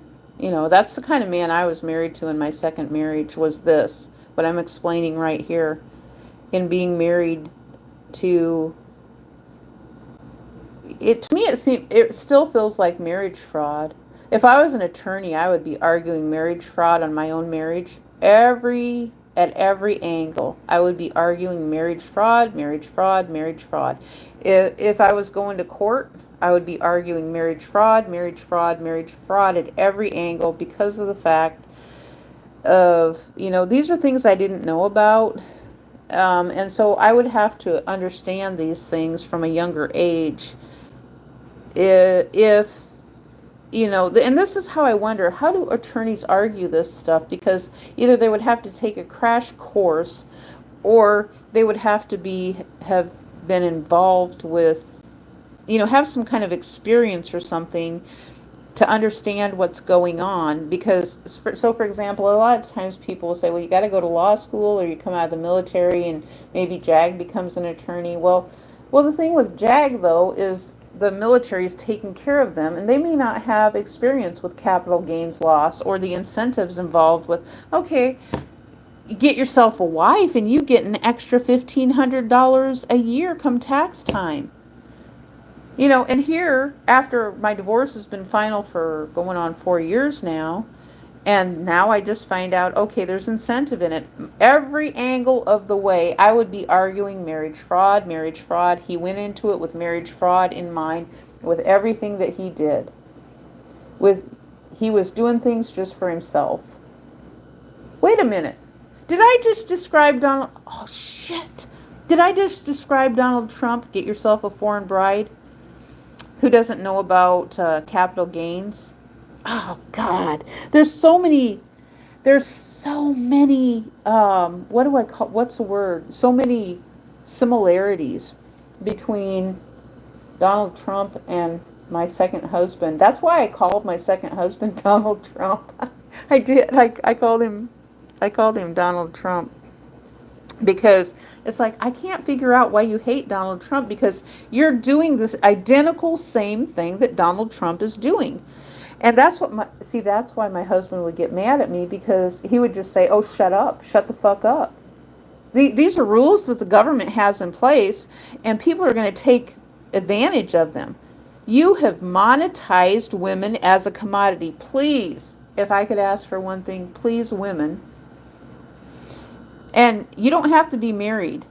If there's any women activism groups who look at this stuff, I would ask that they look at this as monetizing a woman as a commodity. If you're married, you get an extra 15 if married filing separately. That's why he never wanted to file separate because he would have only gotten $1,500. But see, but if I have income coming in, which he got pissed off when I had the income coming in, then he didn't get his capital gains. So once I had income coming in from YouTube, then he lost his capital gains because there was more money coming in than what he had for capital gains losses. So he might have purposely been throwing the capital gains losses to get the $3,000, which was back to him that he would keep. So that's an extra $3,000 a year right there. Trading in Wall Street, you get incentivized. If you're married, you get an extra $1,500 a year. I never thought this through that thoroughly as I have now. That's why I'm talking it through here on YouTube. Because these are things that just weren't visible back then, and I had no idea. I knew about the $3,000, which I just thought it was because he lost the money, but he made money from me. I was monetized in my marriage. His intentions were not pure, and I would still shoot and target at marriage fraud, marriage fraud, marriage fraud. But what attorney is going to take that on? You got to have lots and lots of money to take on a case like that. But think about this though too. Donald has always had a wife. He's jumped from one wife to another wife to another wife. He's been involved with Wall Street. So if he has business losses, there's got to be some kind of incentive there. But I want to ask the other thing though too. If you have a kid who is 18 years old, I don't know how long it takes to become an attorney. I heard it takes a long time. But let's say they're in their late 20s. How would you to understand marriage fraud? I mean, what charges is that?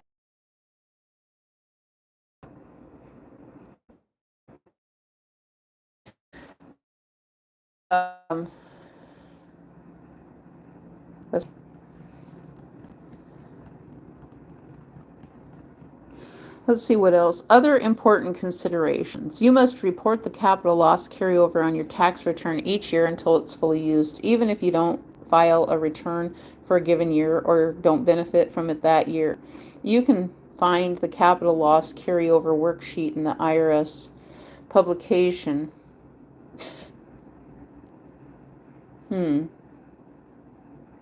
wonder how much you have to lose to get. Let's see let me look this up. How much do you have to lose? How much do you have to lose in capital gains? Much do you have to lose in? Now with cryptocurrency you can't do this because it's not backed by the government. If you lose money, I don't think there's any capital gains with cryptocurrency the alternative one. How much do you lose? Now I'm losing my train of thought. Oh, how much money? I have to word it right. How much money do you have to lose with to get the tax incentive? Okay, let's see what it says. If your capital gains losses are greater than your capital gains in any given year, you can use those losses to offset your capital gains dollar for. It's a dollar for dollar. Capital gains is a dollar for dollar. Isn't that funny? Now, come tax time for the American public, if we want to write something. Now, for example, myself as a YouTuber, when I bought something that I had considered, well, let's say I'm going to use a camera. So let's say I spend $1,500 for a camera. I didn't get dollar for dollar, but with capital gains, you get dollar for dollar matching. That's what it says right here. However, if your capital gains loss still exceeds your capital gains after offsetting them, there's a limit to how much of the excess loss you can deduct against your ordinary income, like salary, in a single year. Let's see what this says. If your total capital gains losses exceed your total capital gains, you can deduct up to $3,000 of the net loss from your ordinary income in a single year. If you're married and filing separately, the limit is $1,500. Okay, so that comes back up again. So if you have $10,000 in capital gains, $15,000 in capital losses in a year, you would first offset the $10,000 in gains with the $10,000 in losses. You then have $5,000 in losses remaining. So you can deduct $3,000 of those remaining losses against your ordinary income for that year. The remaining $2,000 of losses would be carried over to the future years. Now, at the time that I met my second husband, he had lost $250,000 in Wall Street. $250,000. And so he lost the money in the dot-com era before I met him.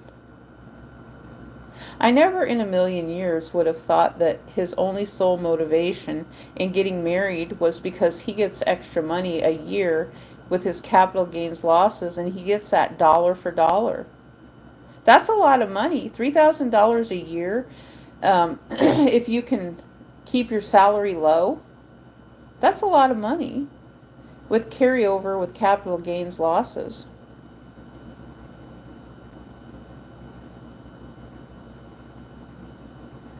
But then there was one year, the tax woman, she says, well, you can't, she says, you're done with your capital gains this year. Um, and I'm wondering now if that was because I made money and so he could no longer claim his capital gains losses. Now, but according to this, he could have picked them back up again, actually, from that year if he would have kept, because the portfolio in the brokerage accounts actually show capital gains losses from even from 20 years ago. They still show the capital gains losses. So he treated me, what Wall Street treats women like a commodity. You know, I am absolutely never getting involved with anybody from Wall Street again, ever. The wash sale rule, important considerations. If you sell a security at a loss and buy the same or a substantially identical security within 30 days before or after the sale, the IRS disallows the loss deduction. Oh, interesting. So you have to hold on to it. Losses in tax advantage accounts. You cannot claim losses on investments held in a tax advantage account like IRAs or 401ks. So he had, oh, you can't in a 401k or an IRA. What was his other account? It was a rollover, traditional. I think it was the traditional account.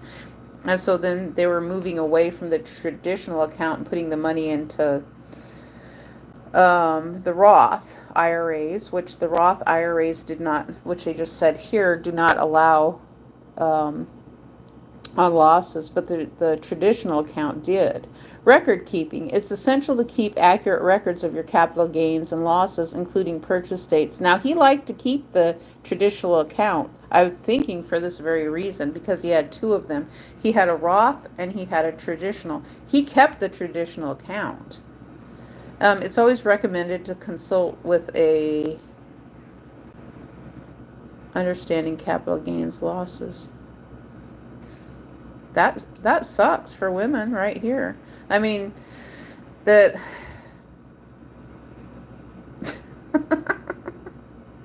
capital gains. That's why I talk about this stuff. I can't stay quiet about it. How long can you carry capital gains losses forward?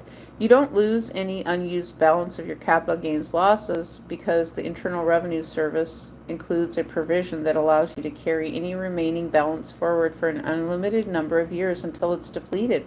The concept is referred to in tax lingo as capital loss carryover. So it sounds to me like if there was losses that were still accrued in his account and he still had them, he should be able to use his capital gains, and he's only getting $1,500 instead of the $3,000 now. So that's something to keep in mind if you ever come across someone who's like into Wall Street really heavily, and they're trading and they've got several $100,000, and they tell you about that they lost $250,000 because they were trading related to their portfolio from their company, because their company was doing cost sharing of 401k. They opened this other account to do trading in, and you're a female, and you might want to think about how he's trying to monetize you. And that's as a commodity, and that's exactly what that is. And if I was an attorney, I would be screaming all over the place. This is marriage fraud, because he has intentions. That's marriage fraud right there. Because then once he's gotten everything he wanted, which was the house paid for, everything going his way, his retirement, then he didn't want to be married anymore. That's marriage fraud. I don't see it any other way. Now, how would you get a 30-year-old young man who got out of the military to become an attorney? How would you get him to understand this? I'm asking this question. This is a serious question. How would you get him to understand this? Because you really have to almost go through it to understand it. You have to go through it to understand it, and understand how you are treating a female as a business commodity.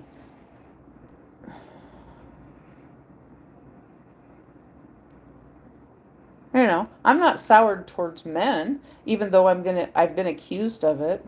I'm not. It's just specific to this marriage, to my individual marriage. So I mean, this is separate from the other things that he did. I would call it marriage fraud. The government's going to have to look at this. I don't know if anybody is listening or paying attention, but this is a big red flag for. I'm trying to think. A lot of men who are into Wall Street are married, aren't they? A lot of them are married. Oh, let's see. I need to get married so I can get some capital gains losses off of my wife. And I'll tell you something else that he did too. This is what else he did. He actually had put me down in the relationship. Well, I'm trying to think if this was right at the time when we got married or before. He put me down 1 year as a dependent. He put me down as a dependent and tried to get the child tax care credit off of me. Now, that was when he was paying for his daughter. She was still in high school and she was still a dependent. So he claimed her on his taxes, and he tried to put me down as a child on his taxes so that he could get, and so they kicked it out. They actually literally, so he wanted my son on there too for a tax write-off. I mean, so look at, he was making a lot of money. So at that time, he would be getting overtime. and he could be making maybe $85,000 a year in manufacturing. And so, but he was working overtime, 12 hours a day sometimes, and working sometimes 7 days a week, and that burned him out, stressed him out to no end. And so it was something he said he hated. He said he completely hated it. So he said it was no life, and he said he had more money than he knew what to do with. Um,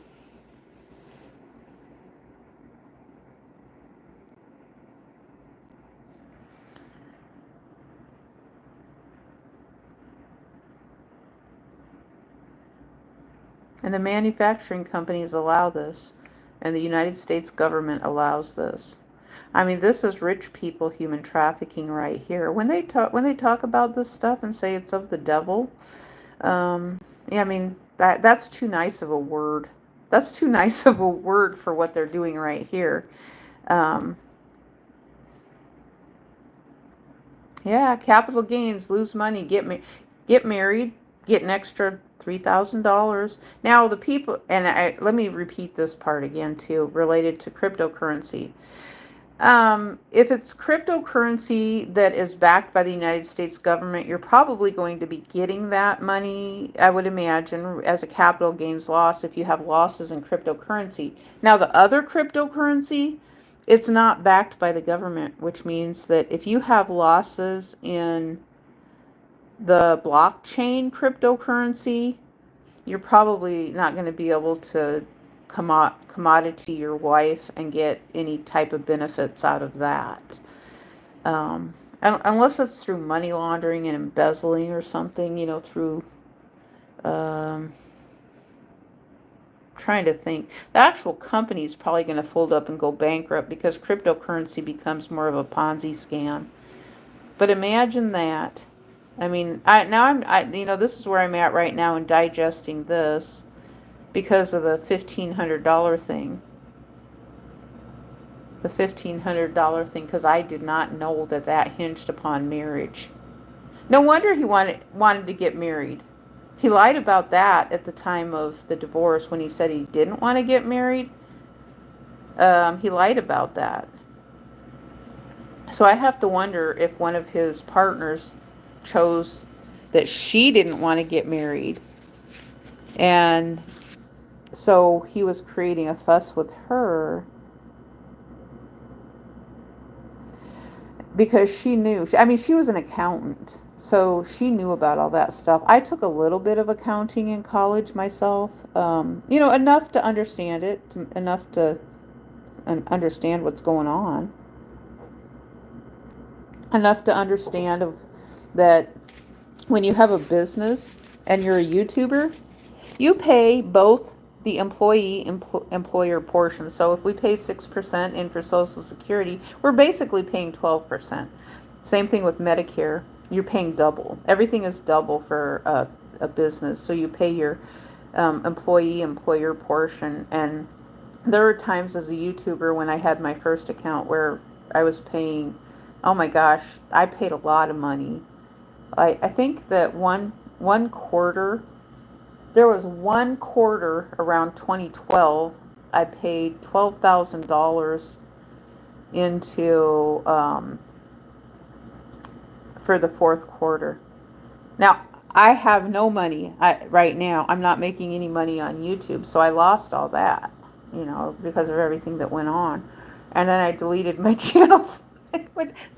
And the reason I deleted my channel, I've said this before, was because I was trying to let go of things, and people were saying, well, just start a new channel and start over and see if you can't make it work from there, which I probably could have kept my old channel and recycled some of those videos, but then it kind of seems like that YouTube was trying to transfer things to a newer platform or something, I don't know, or a newer way of doing things. And so I would, what would be left? I would have the views. I would have like maybe close to 200 million views. That's what I would have, maybe. Well, I could have had a little bit more, but the videos weren't getting shown is what was happening. And shorts were becoming more popular. And so I was losing revenue because YouTube is based off of the most popular content, the most popular YouTubers. And so some of these guys who just come on from the bands and stuff like that, it's like, well, you're a background guy. We don't even know who you are. But because you're connected to Hollywood, you've got 5 million followers. You're a songwriter. How did you get the 5 million followers just because you're connected to Ozzy Osbourne? We don't even know who you are. We have no idea who you are. And now you've got 500 million followers on YouTube? Where did that come from? And why are you an authority of how to do things when we have absolutely no idea who you are? Why would I want to follow that? And that's, and that's the same thing when let's take it up to Donald Trump. Why would we want to follow Donald Trump? He's lost 6 businesses. He has 34 felonies. He has assaulted women, two of them, E. Jean Carroll and Stormy Daniels. He used Stormy Daniels as a tax write-off. Well, I guess I'm in the same position as Stormy Daniels. I mean, my husband treated me like a whore too. That just goes without saying. He treated me like a whore. I ain't gonna let that happen again. But he did. He really did. He treated me like a whore because he got paid. He got paid from Wall Street. So you get fucked by your husband, you get fucked by your divorce attorney when it comes time for him to make you homeless because your ex-husband has more money than what you got. He's going to use his money at every turn against you. That's what he does. That's what he does. Because women don't have the same amount of money coming in. So women in the United States, so if we can't level the playing field in any way whatsoever, women are falling behind at every path and every turn because of inflation. Women are just being left behind. And I'm not angry, because, and I say that, I feel like I have to qualify it because men have been so shitty. And that's what I've heard is it's like, well, yeah, you sound like a angry lefty liberal woman. Well, women are falling the category of conservative because women don't have money. The women are beholden to men. When they get married, they're beholden to men because he has a paycheck coming in. And when you're married, he's going to tell you that every time. He's going to tell you that every single time. It's my money. I'm the one going to work. You're at home doing nothing all day long. Look at the house. It's a trashy mess, even though she's got 3 kids. Yeah, he didn't think about that. They're his kids, too. But he decides he wants to go bowling and drinking. You're on a limited budget. Back in the 80s, he might have been making $500 a month. And the place where he was living at, he was getting for free because his business let him live there for free as a farmhand. And, but the kids are his, and he's going off buying guns too, because he's got to have another gun to go squirrel hunting and find that little tiny squirrel. And then that doesn't amount to anything. If you've ever seen a squirrel skinned, there's no meat left. And it's like, why do you want to kill a squirrel? And then the bullet goes through the squirrel. You didn't even hit it through the head. You've destroyed a lot of the meat, so it's no good because right at that spot, it's all bruised up and it's no good. And so there's nothing left of the squirrel to even eat. So his bowling and his beer and his hunting, buying a new gun is more important than feeding his wife and his kids. I am mixing in 2 marriages here. And I can get a lot worse related to what went on in my marriages. I think you guys probably already know that. But right now I'm looking at the civil side of things, not the physical abuse part of my 2 marriages. I'm looking at the civil side of incentivizing a woman. Now, aren't we incentivizing having kids with the child tax credit? Well, no, not really. No, you're not incentivizing that because the thing is, $1,500 does not go very far when it comes to raising a kid. So the incentive would be to not have kids. That's what I'm thinking. So if you can explain that to kids, is that the $1,500 tax incentive for having a kid What was it yesterday that I saw the backpack that was, how much was that backpack for kindergartners? It was like $250 or $200 or something like that for a kindergartner to go to school. Kids are expensive, and you got to have clothes, food, school supplies. I never objected to, I always thought that the free school lunches for breakfast and lunch was, I thought that was a good idea. I mean, I'd rather have my money go to free school lunches than across the whole country, and to include the teachers too. That the teachers get free lunches. I mean, so you give every kid a free lunch, which means that no kid feels like another kid is more wealthy because their parents are paying cash for their lunch, and then the kid doesn't feel bad because their parents are low income. Just give free lunches to all of them. No one knows who is low income, and so that eliminates that part, because I know when I was going to school, my mom, I'm pretty positive she would have been eligible for free lunches, and I always asked her, it's like, well, how much money does Dad make? That's none of your business. And it's like, oh, well, we'd bring home the free school lunch form, and Mom wouldn't fill it out. She would pay $3.50 a week for each one of us. That was a lot of money. This was per week. $3.50 for 5 lunches. This was back in the 1970s. And so she had 3 kids, $10.50. $10.50 a week. So it was over $40 a month that Mom was paying for 3 of us kids to eat at the school. That's a lot of money. And I know they didn't have the money because that was one of the, money was always a source of contention between my mom and Dad. I always knew they didn't have the money.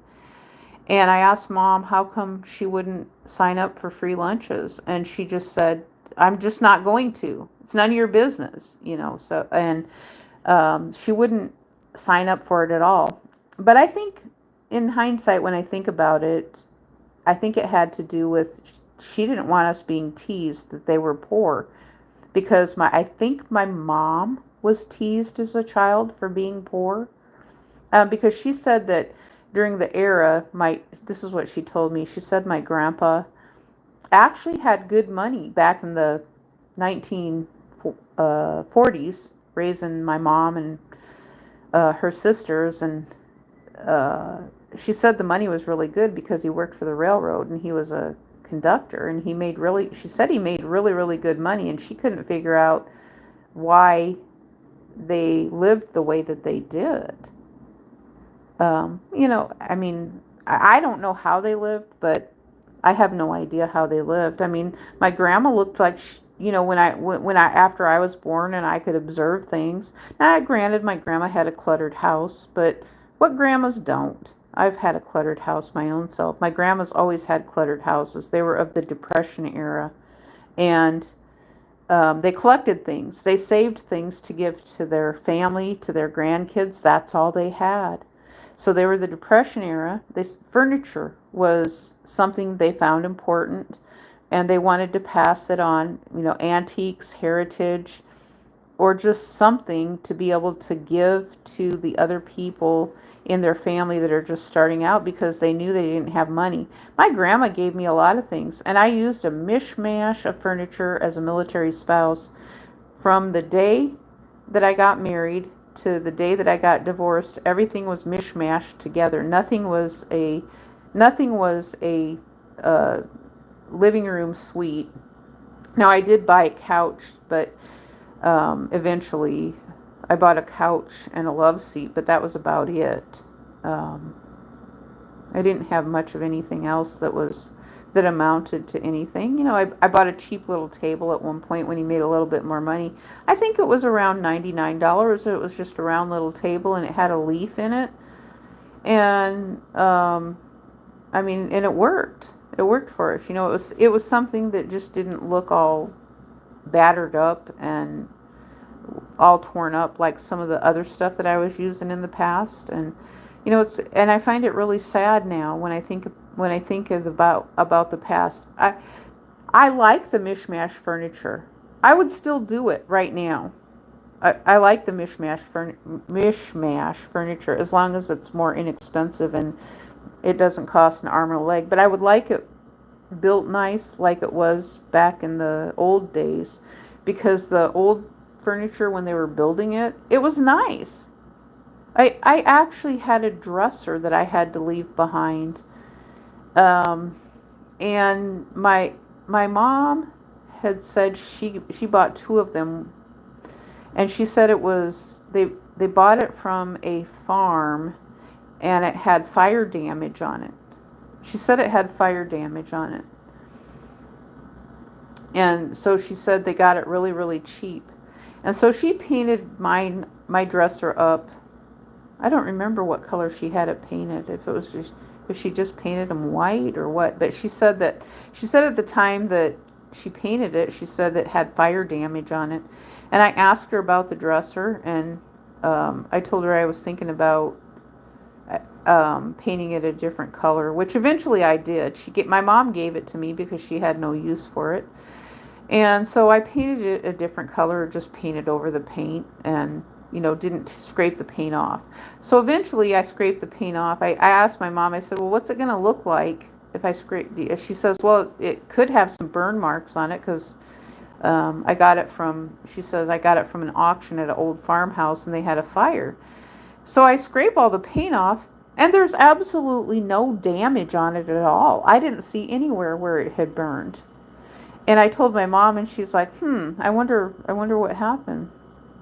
I said, well, do you think that over the years that the paint could have just absorbed the fire damage on it? Because she had told me that there was some fire damage on the dresser.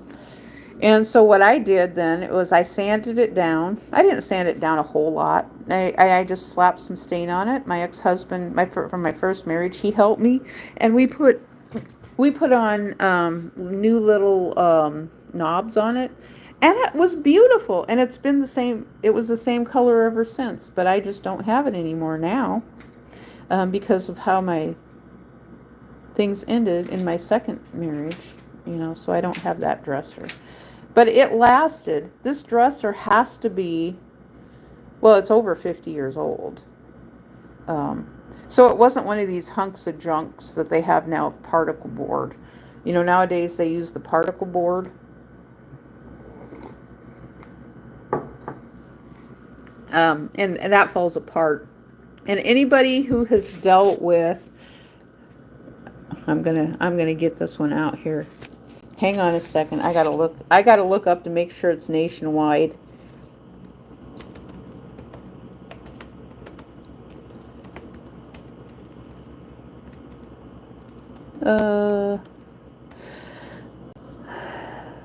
Okay. Yeah, it's nationwide.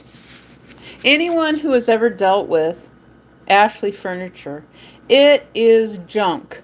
Ashley Furniture is junk.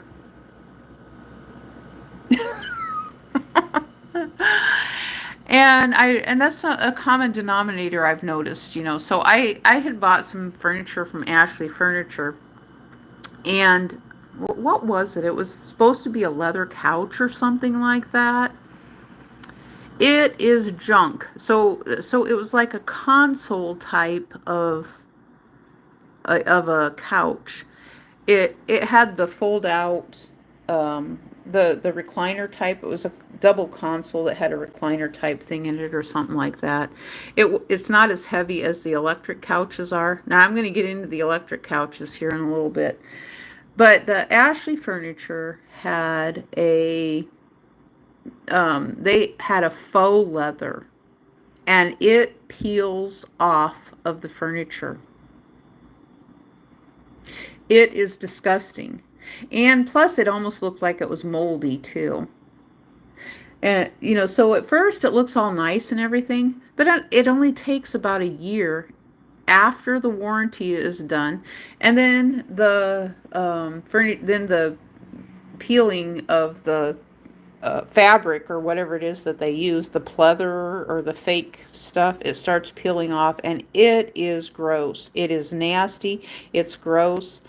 And it's like, I mean, and you spend a lot of money, for a console that you think is going to be nice, and it peels off. It's just like something, I don't know if it's spray painted on the fabric or if they got it from China or if it's just people in the United States doing really poor, crummy workmanship. Ashley furniture is horrible. Now the other thing too. Now, if you now this is something to take into consideration. A lot of people like the electric. Um, I never liked the electric recliners. I just always liked the recliners that you had a little thing on the side and you cranked it to the back and it went out and you reclined back. That was if you could afford one. Now, ex-old man spent like $5,000 for a really fancy console electric recliner couch dealy thingy. I think he got it from Lazy Boy Furniture. And it was nice. I had absolutely nothing bad to say about it because it was lasting. The fabric was beautiful, beautiful color. But the thing is that if the power goes out, there's no way to disengage your recliner. So you're just stuck. You're just stuck. So I would not advise, it's kind of a waste of money too. So why is it so hard for you to just use your arm to crank out your recliner instead of having an electric one? The electric ones though have certain points. This one had things where you could have the headrest come up, you could have the back, a little lower lumbar thing come out and pop out. I didn't think it was worth it, and it was clunky too. Now I'm someone, I like to clean behind furniture. So I have to pull the furniture out every once in a while. So I was listening to this woman who was a military spouse talk about a Karen type woman who was kind of mean to her. Very mean, it sounded like yesterday. And she said this Karen type woman was just making a bunch of complaints about her specifically. And she said, come to find out later on, she said that this woman was doing it to everybody. She was a government contractor's wife, and she said that the government contractor's wife, her husband had retired out of the military, and so, the woman said she was a military spouse, and so it sounded like she was supposed to be like the welcome wagon or something, but she was more of a nuisance to the younger military spouses, even though the woman said that they had kids about the same age. And, so she just sounded like a nuisance related to the furniture. And so what reminded me of that was she was talking about having this baby, and she said the other woman had a baby about the same age. It crawled behind the couch and it got dirt on its knees, and she was complaining about it like, oh, I see that you don't clean your couch. You don't clean behind your couch. Now, if you're someone who is like Karen, who thinks that behind your mom and behind your couch should be cleaned, do not get an electric do not spend $5,000 on an electric console recliner, double recliner, or triple. They're heavy. They are very, very, very heavy. So you would need more than one person to move it, and if you're a woman, you're gonna blow your back out trying to lift one of these electric console couches because they are very, very heavy. That's the same thing too with a king size bed. They're very heavy. So if you're someone who likes things cleaned, and you like to clean under the bed, do not get a king size bed with a very real big, huge, heavy mattress. And now I'm at the point right now that there was times that I really wished that my ex-husband and I would have just slept in twin beds, or even the extra wide twin beds, and he could sleep on his side of the room and I could sleep on my side of the room. And I would have been happy with things like that, or even just sleep in a separate room. I mean, because there was sometimes he would go sleep in another room. I don't know why he went and slept in another room. Oh, one time he told me he was sick or something. and he wanted to go sleep in the other room. And so he wasn't feeling good, and he said that I was moving around too much in the middle of the night. But this was during when everything was going bad. So he was just making excuses sometimes it seemed like just to fight. So he was just kind of poking at everything, and I didn't make a big deal about it. And there was one night he was bothering me, and so I went and slept in the other room, um, in another room, and just slept in there. And then he's like, "Well, why did you go sleep in the other room?" And I said, "Well, you were moving around a lot. You were breathing really heavy and snoring." Um, which he did snore. He didn't believe me, but he did snore. Um, So, yeah. So now the other room had just one of those metal frames. I didn't think it was necessary to have a headboard. I really didn't. I didn't think it was necessary to have a headboard. He wanted to buy a really, really, really heavy bed frame.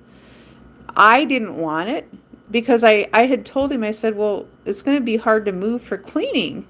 Because me, I'm just always thinking, if I want to clean under there every so often, I'm going to have to move this thing out to clean.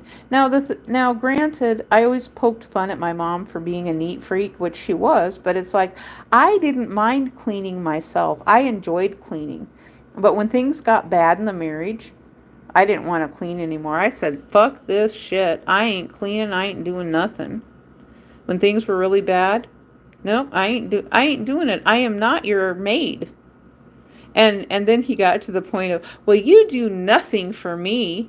Well, had I known about this capital gains thing, and had I known what he was going to do, I would have never given him any money from my YouTube channel when it was doing good. I would have never given him any money at all. And the capital gains thing, had I known about that, I would have said, you're getting paid because of me.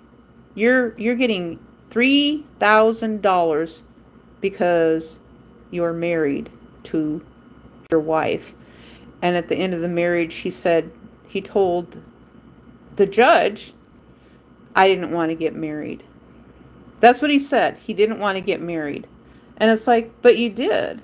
If you didn't want to get married, if you did not want to get married, you just admitted to marriage fraud to the court, didn't you? That's how I would argue a case of marriage fraud. Because I think he did. Everything that he did is marriage fraud. That's how I see it.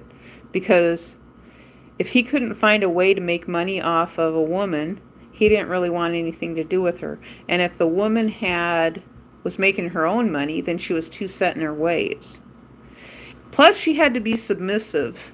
He didn't want a woman who was going to lip back and talk back to him, and because if she did things like that, that was too much like his kids. He wanted a woman who was quiet all the time.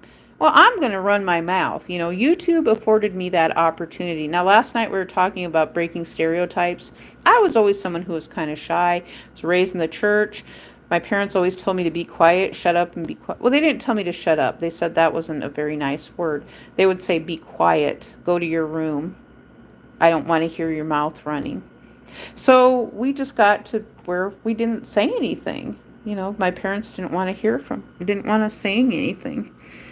And, so I was always kind of the shy kid. And it's like, okay, so now we get YouTube, and I kind of learned how to speak and speak out and do some public speaking, and now we got censorship. I know exactly where that comes from. It comes from the church, because the church, the silent generation of, oh, be quiet, be humble, don't say anything. You might hurt someone else's feelings. You don't want to hurt someone else's feelings by saying that. It's like, my goodness, if Google existed back then, I would have been saying, I am not Google, and I cannot predict. I am not in someone else's brain to know what they're thinking. If I was a kid, I'd be saying that to my parents, and I'd probably get my mouth washed out with soap. That's probably what would happen. I got my mouth washed out with soap plenty of times for saying curse words when I was a kid because they were bad words. But they were doing that on Father Knows Best and Leave It to Beaver. And so tell me that influencing didn't exist back then. When you got Father Knows Best and Leave It to Beaver, they were getting their mouths washed out with soap because they said something bad that wasn't very nice. And then my parents do it. That's influencing.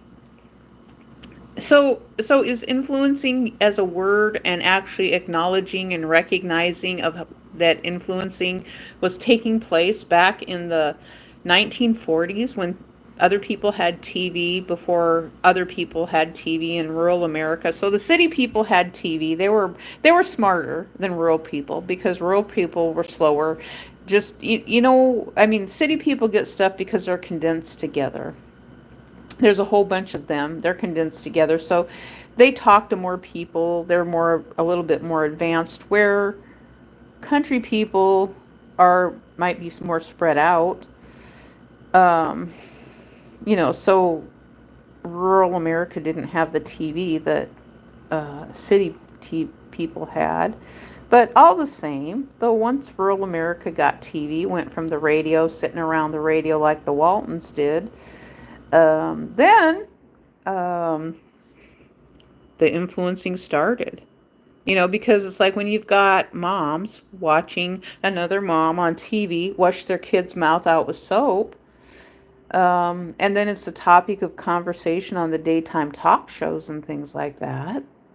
That's influencing. Let's call it what it is.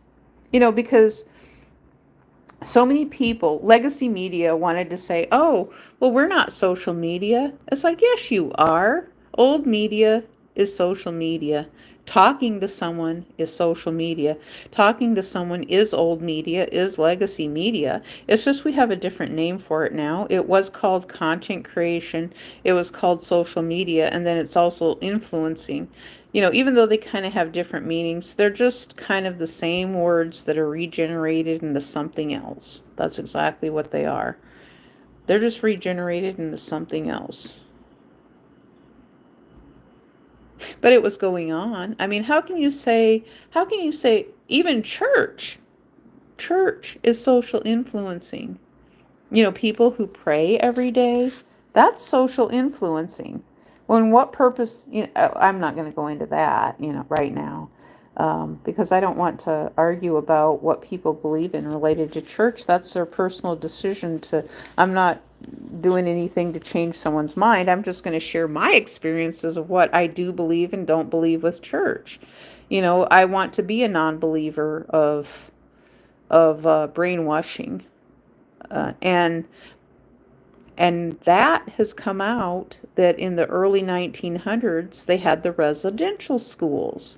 The residential schools where the migrants were forced to go to residential schools to conform. Their names were changed, and then they were forced to speak American, I think, English. And so they were trying to teach them English. But it sounded like at the same time that people who spoke English were learning foreign languages as well, which if that's true, it's like, well, why would the United States be teaching American kids to speak German back in the early 1900s? That doesn't make sense to me. Now, what does make sense is if you have kids who spoke German, they came to the United States because of the Holocaust. They get put into residential schools and told they have to be Christian and learn how to speak English. That makes sense to me.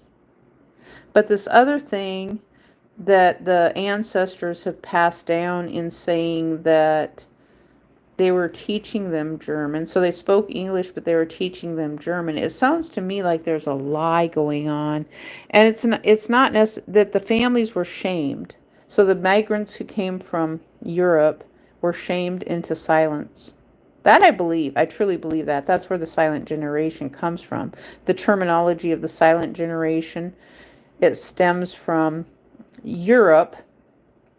It stems from my ancestors who came from Europe to the United States, and they were shamed into silence because of their heritage from their foreign countries. And so they were trying, it was forced assimilation is what it was. Let's just call it what it is. It was forced assimilation. That doesn't work. You know, forced assimilation does not work. You know, migrants actually blend into the United States over generations. It's not just something that you can force on a country. And it's not healthy for a country either. You know, it would be just like, let's say we took 40 million people from the United States and just sent them, where would we send people in the United States to? And just sent them to India. It might be miserable for people from the United States if they had to live in India. If you just forced 40 million people from the USA into India, you know, they might not be very happy. Or even into China. You know, there's a culture shock. I mean, that's a fact. I learned that living in Germany. There's a culture shock. And when I say culture shock, you're just around people who do not speak your language at all the time. And then when you're young, you're missing your family, you're lonely. The soldiers are missing their families too, though. So I have to add that in there. Everybody's missing their families. And so then the military actually kind of became your family. You started talking and interacting to different people, you know, so you just kind of wait. Me, what I did was I was just quiet. I didn't really talk to anybody a whole lot. Sometimes there was a woman who might, you know, who had kids that were similar ages to mine. But, you know, sometimes what I found out that the soldiers, they missed their brothers and sisters, the ones that had kids. Sometimes they just wanted to be around people that had kids. This is the Americans. I'm not talking about anybody else, because when I was over in Germany, I really didn't know any German nationals at all. We just didn't go around them. Well, I when I was shopping on the German economy, I would be around Germans. But they were nice. They weren't mean to me or anything like that, even though they may not have liked us there. They weren't mean. You know, they were tolerant. Um, I always thought that, but I couldn't explain. The one thing I couldn't put my finger on when I lived in Germany was they did seem grumpy. And now it kind of makes sense that if it's true, because there was a woman who told me, she said that the Germans hated the Americans being in Germany. So it sounds like there's maybe a force of 50,000 people from America left in Germany right now. So America is slowly pulling out of Germany, it sounds like. And so it's like, well, now with what's going on in the United States, I can see, you know, it's like the Germans were tolerant of us. They weren't mean to us. That I didn't recall any protesting or anything like that. I always thought the Germans were pretty cool myself.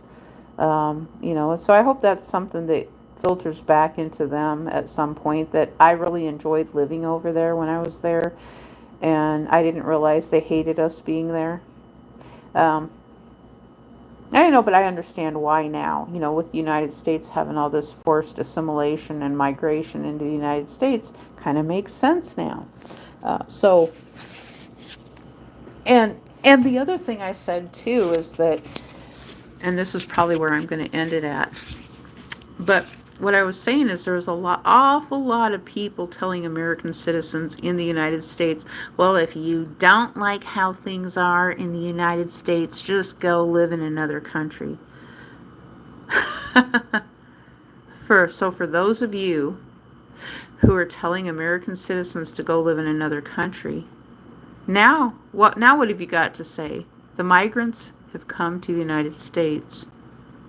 Are you going to go move to another country because you got a bunch of migrants in the United States? So why don't you put your money in your crack pipe where your mouth is? For those of you who are like, well, if you don't like how things are in the United States, go live in another country. Are you moving yet? Are you moving? And look at what's going on in the United States. It's like there's a lot of people talking about the oligarchy. They're talking about how bad things are. And it is. Inflation is an oligarchy. Corporations are an oligarchy. They're a dictatorship because their sole motive is to make money for their company. Now, the United States is not a company. There's an awful lot of people on the internet who say, oh, yes, the United States is a company. At the founding of the United States, it was a company. It's a corporation. There's a lot of people who argue that the United States is a corporation. Well, it's like, well, when you allow inflation and you've got politicians who allow inflation, the government is allowing inflation. Well, how else do you get through to the government? The government is allowing it. I have no control over it myself. Now, I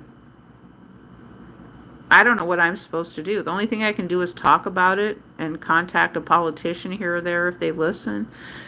Seems like some do, some don't. I don't know what I'm supposed to do about it. The only thing I have is talking about it and saying, well, this is not working for us. It's not working. It's not sustainable. You're on a not sustainable path with borrowing all this money. It's not sustainable. That's the only thing I can do is show reasons why it's not sustainable. And especially for women too. You know, I have to throw that in there because women are oppressed. And I keep getting these videos that come up on YouTube that say what it is, it says something about a Sigma female. Once she finds out, and once the men find out that she knows about this stuff, things will never be the same for them ever again. And I'm not sure why that keeps coming up. You know, but they were always talking about how things are so bad for men. And it's like, well, there was a woman, I watched a video yesterday, and she was talking about how she got married to a guy, and the story she said was the woman in her 70s got divorced, and she said she had to pay the man alimony, her ex-husband alimony, in her 70s, in her retirement years, that she had to pay him alimony. And so she said, no, she says, no woman wants to be doing that because she made more money than him. And so what the ladies are saying is to be careful, you know, once you get into a place, or if you get into a place of your own ever, to be careful of who you let come into your house, because of the fact that, you know, if things don't work out, then she's going to end up paying alimony in retirement years in her 70s. And that's the story that she was sharing, is to be careful of who you end up, who you get involved with, because if she makes more money than him, then she's going to be paying him child support. She's going to be paying him child support. She's going to be paying him alimony. Yeah, in 70s it's going to turn out to be close to child support, because that's one thing they always said, is that old people kind of turn into an infant again, only they're in a old person's body. When they're on their way out to the sunset of their life, you know, and now then Dave Ramsey seems like a horrible person. And he is. He's telling kids now, he's like, don't help your parents. If they ask you for help or need help, don't help them at all. And it's like, well, if kids have a place for their parents to stay because their parents have become homeless, what a horrible man he is, because Dave Ramsey has been on TV and he's probably making millions and millions of dollars. Now he's telling young folks to not help their parents, even if they have the means to help them. What kind of idiot is that? You know, because he's a Wall Street person, and I know all of them are together. Wall Street, a lot of the sports players are Wall Street, and that's what they coach they when they do this coaching and stuff on YouTube, they're coaching each other. Oh, you can do it. You can do it. Rah, rah, rah, rah, rah, rah. You can do it. You can think positive. Rah, rah, rah. Think positive. Rah, rah. That ain't going to work. That does nothing. The only thing that does when I'm saying that on the internet is it becomes spam words in a video. It's not coherent. And then now YouTube is talking, well, the repetitive stuff that YouTube's talking about is people who just upload the same videos over and over again. That has always been a problem on YouTube. People who just upload the same videos over and over again. And that becomes spam. Now, you can have the same thing with spam. If you're not speaking in coherent sentences inside of your live stream and you're just repeating, oh, this is what I come across of the videos from India, is the women who are handed cards and they're just saying, subscribe. They're bouncing up and down. Subscribe, subscribe. It's like, that just becomes spam. You're not having an actual conversation. Now, you can have an actual conversation with yourself and the voices in your head, with the experiences in your life based off of questions that people ask in the comment section. And it's not spam because you're having a conversation with yourself, even though nobody else is conversing with you, or you're just monologuing. That's what the new word I've learned. You're monologuing and you're on a diatribe. You are just on, what am I going on? 2 hours and 20 minutes. So yesterday I did 5 to 6 hours. I'm on 2 hours and 20 minutes today. So if you're new, subscribe. I will say that, but I'm going to put it in a coherent way because it's not necessary to just repeat the same words over and over again because it just gets annoying. And I knew that at the beginning of YouTube, my own self, because we were saying to subscribe at the end of every video. For me, it got old. It got old fast because it's like, well, I think people know to subscribe, but you're telling us to subscribe, so all we're doing is boosting the popularity of the word subscribe, and people are getting annoyed with that and calling it spam. And so yeah, anyway, I think I'm done right now. So if you're new, please subscribe and turn on the notifications. That's all I'm going to say about it because I don't want to be too spammy right there. Because I'm trying to do things a little bit better.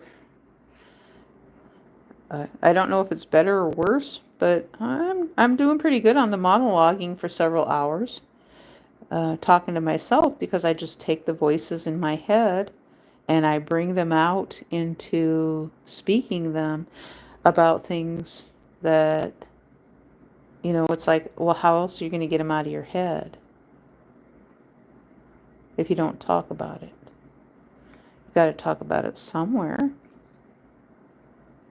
So all of us could be talking to artificial intelligence for all we know, and nobody's really listening to us, or we're talking to real people and somebody is listening to us. We just don't know. I mean, do we really believe that some of these people have, like PewDiePie, has more people than the size of a country? Do you guys believe that, really? That PewDiePie on YouTube, who is part of Disney, has more subscribers than a country? Let's see how many PewDiePie has, and we're gonna ask about the reality of this. How many subscribers? Well, Mr. Beast would be a good one too. Well, let's look at he has over 415 million subscribers. He has more subscribers than a country. Okay, let's look at PewDiePie and see how many. So Mr. Beast has 415 million. How many subscribers does PewDiePie have? He has 110 million. Oh, Mr. Beast has more than PewDiePie. So they both have more subscribers than a lot of countries around the world. Do you guys really believe that? Or do you think that they just hired someone to artificially inflate their channels? I mean, that seems realistic that they could. India has over 1 billion people in their population, and so So if they hired people from Asia and India, it would be easy to artificially inflate 415 million followers and 110 million followers, wouldn't it?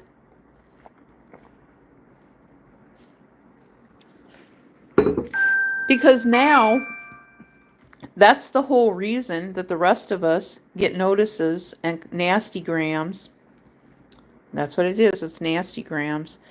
Kind of like the First Amendment frauditors that I was talking about last night. So we get nasty grams in our comments like, well, your channel is never going to amount to anything because you need to hire someone from China or India to artificially inflate your YouTube channel. Well, I don't want to do that. So you've just shown that the whole internet is a fraud because the multi-channel networks turned it into a fraud. That's what they did. And a bunch of scams too. So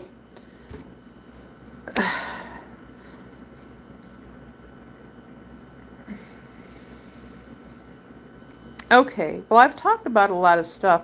I hope I added some educational stuff in here. I know I did for myself. The aha moment for me in this video, the big thing, is the capital gains and the marriage. And that he got $1,500 a year for being married. Because if he wasn't married to me, he would have only gotten $1,500 a year instead of $3,000 per year. So he got an extra $1,500 off of me per year.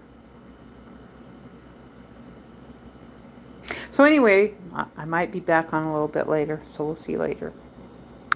Thanks for watching.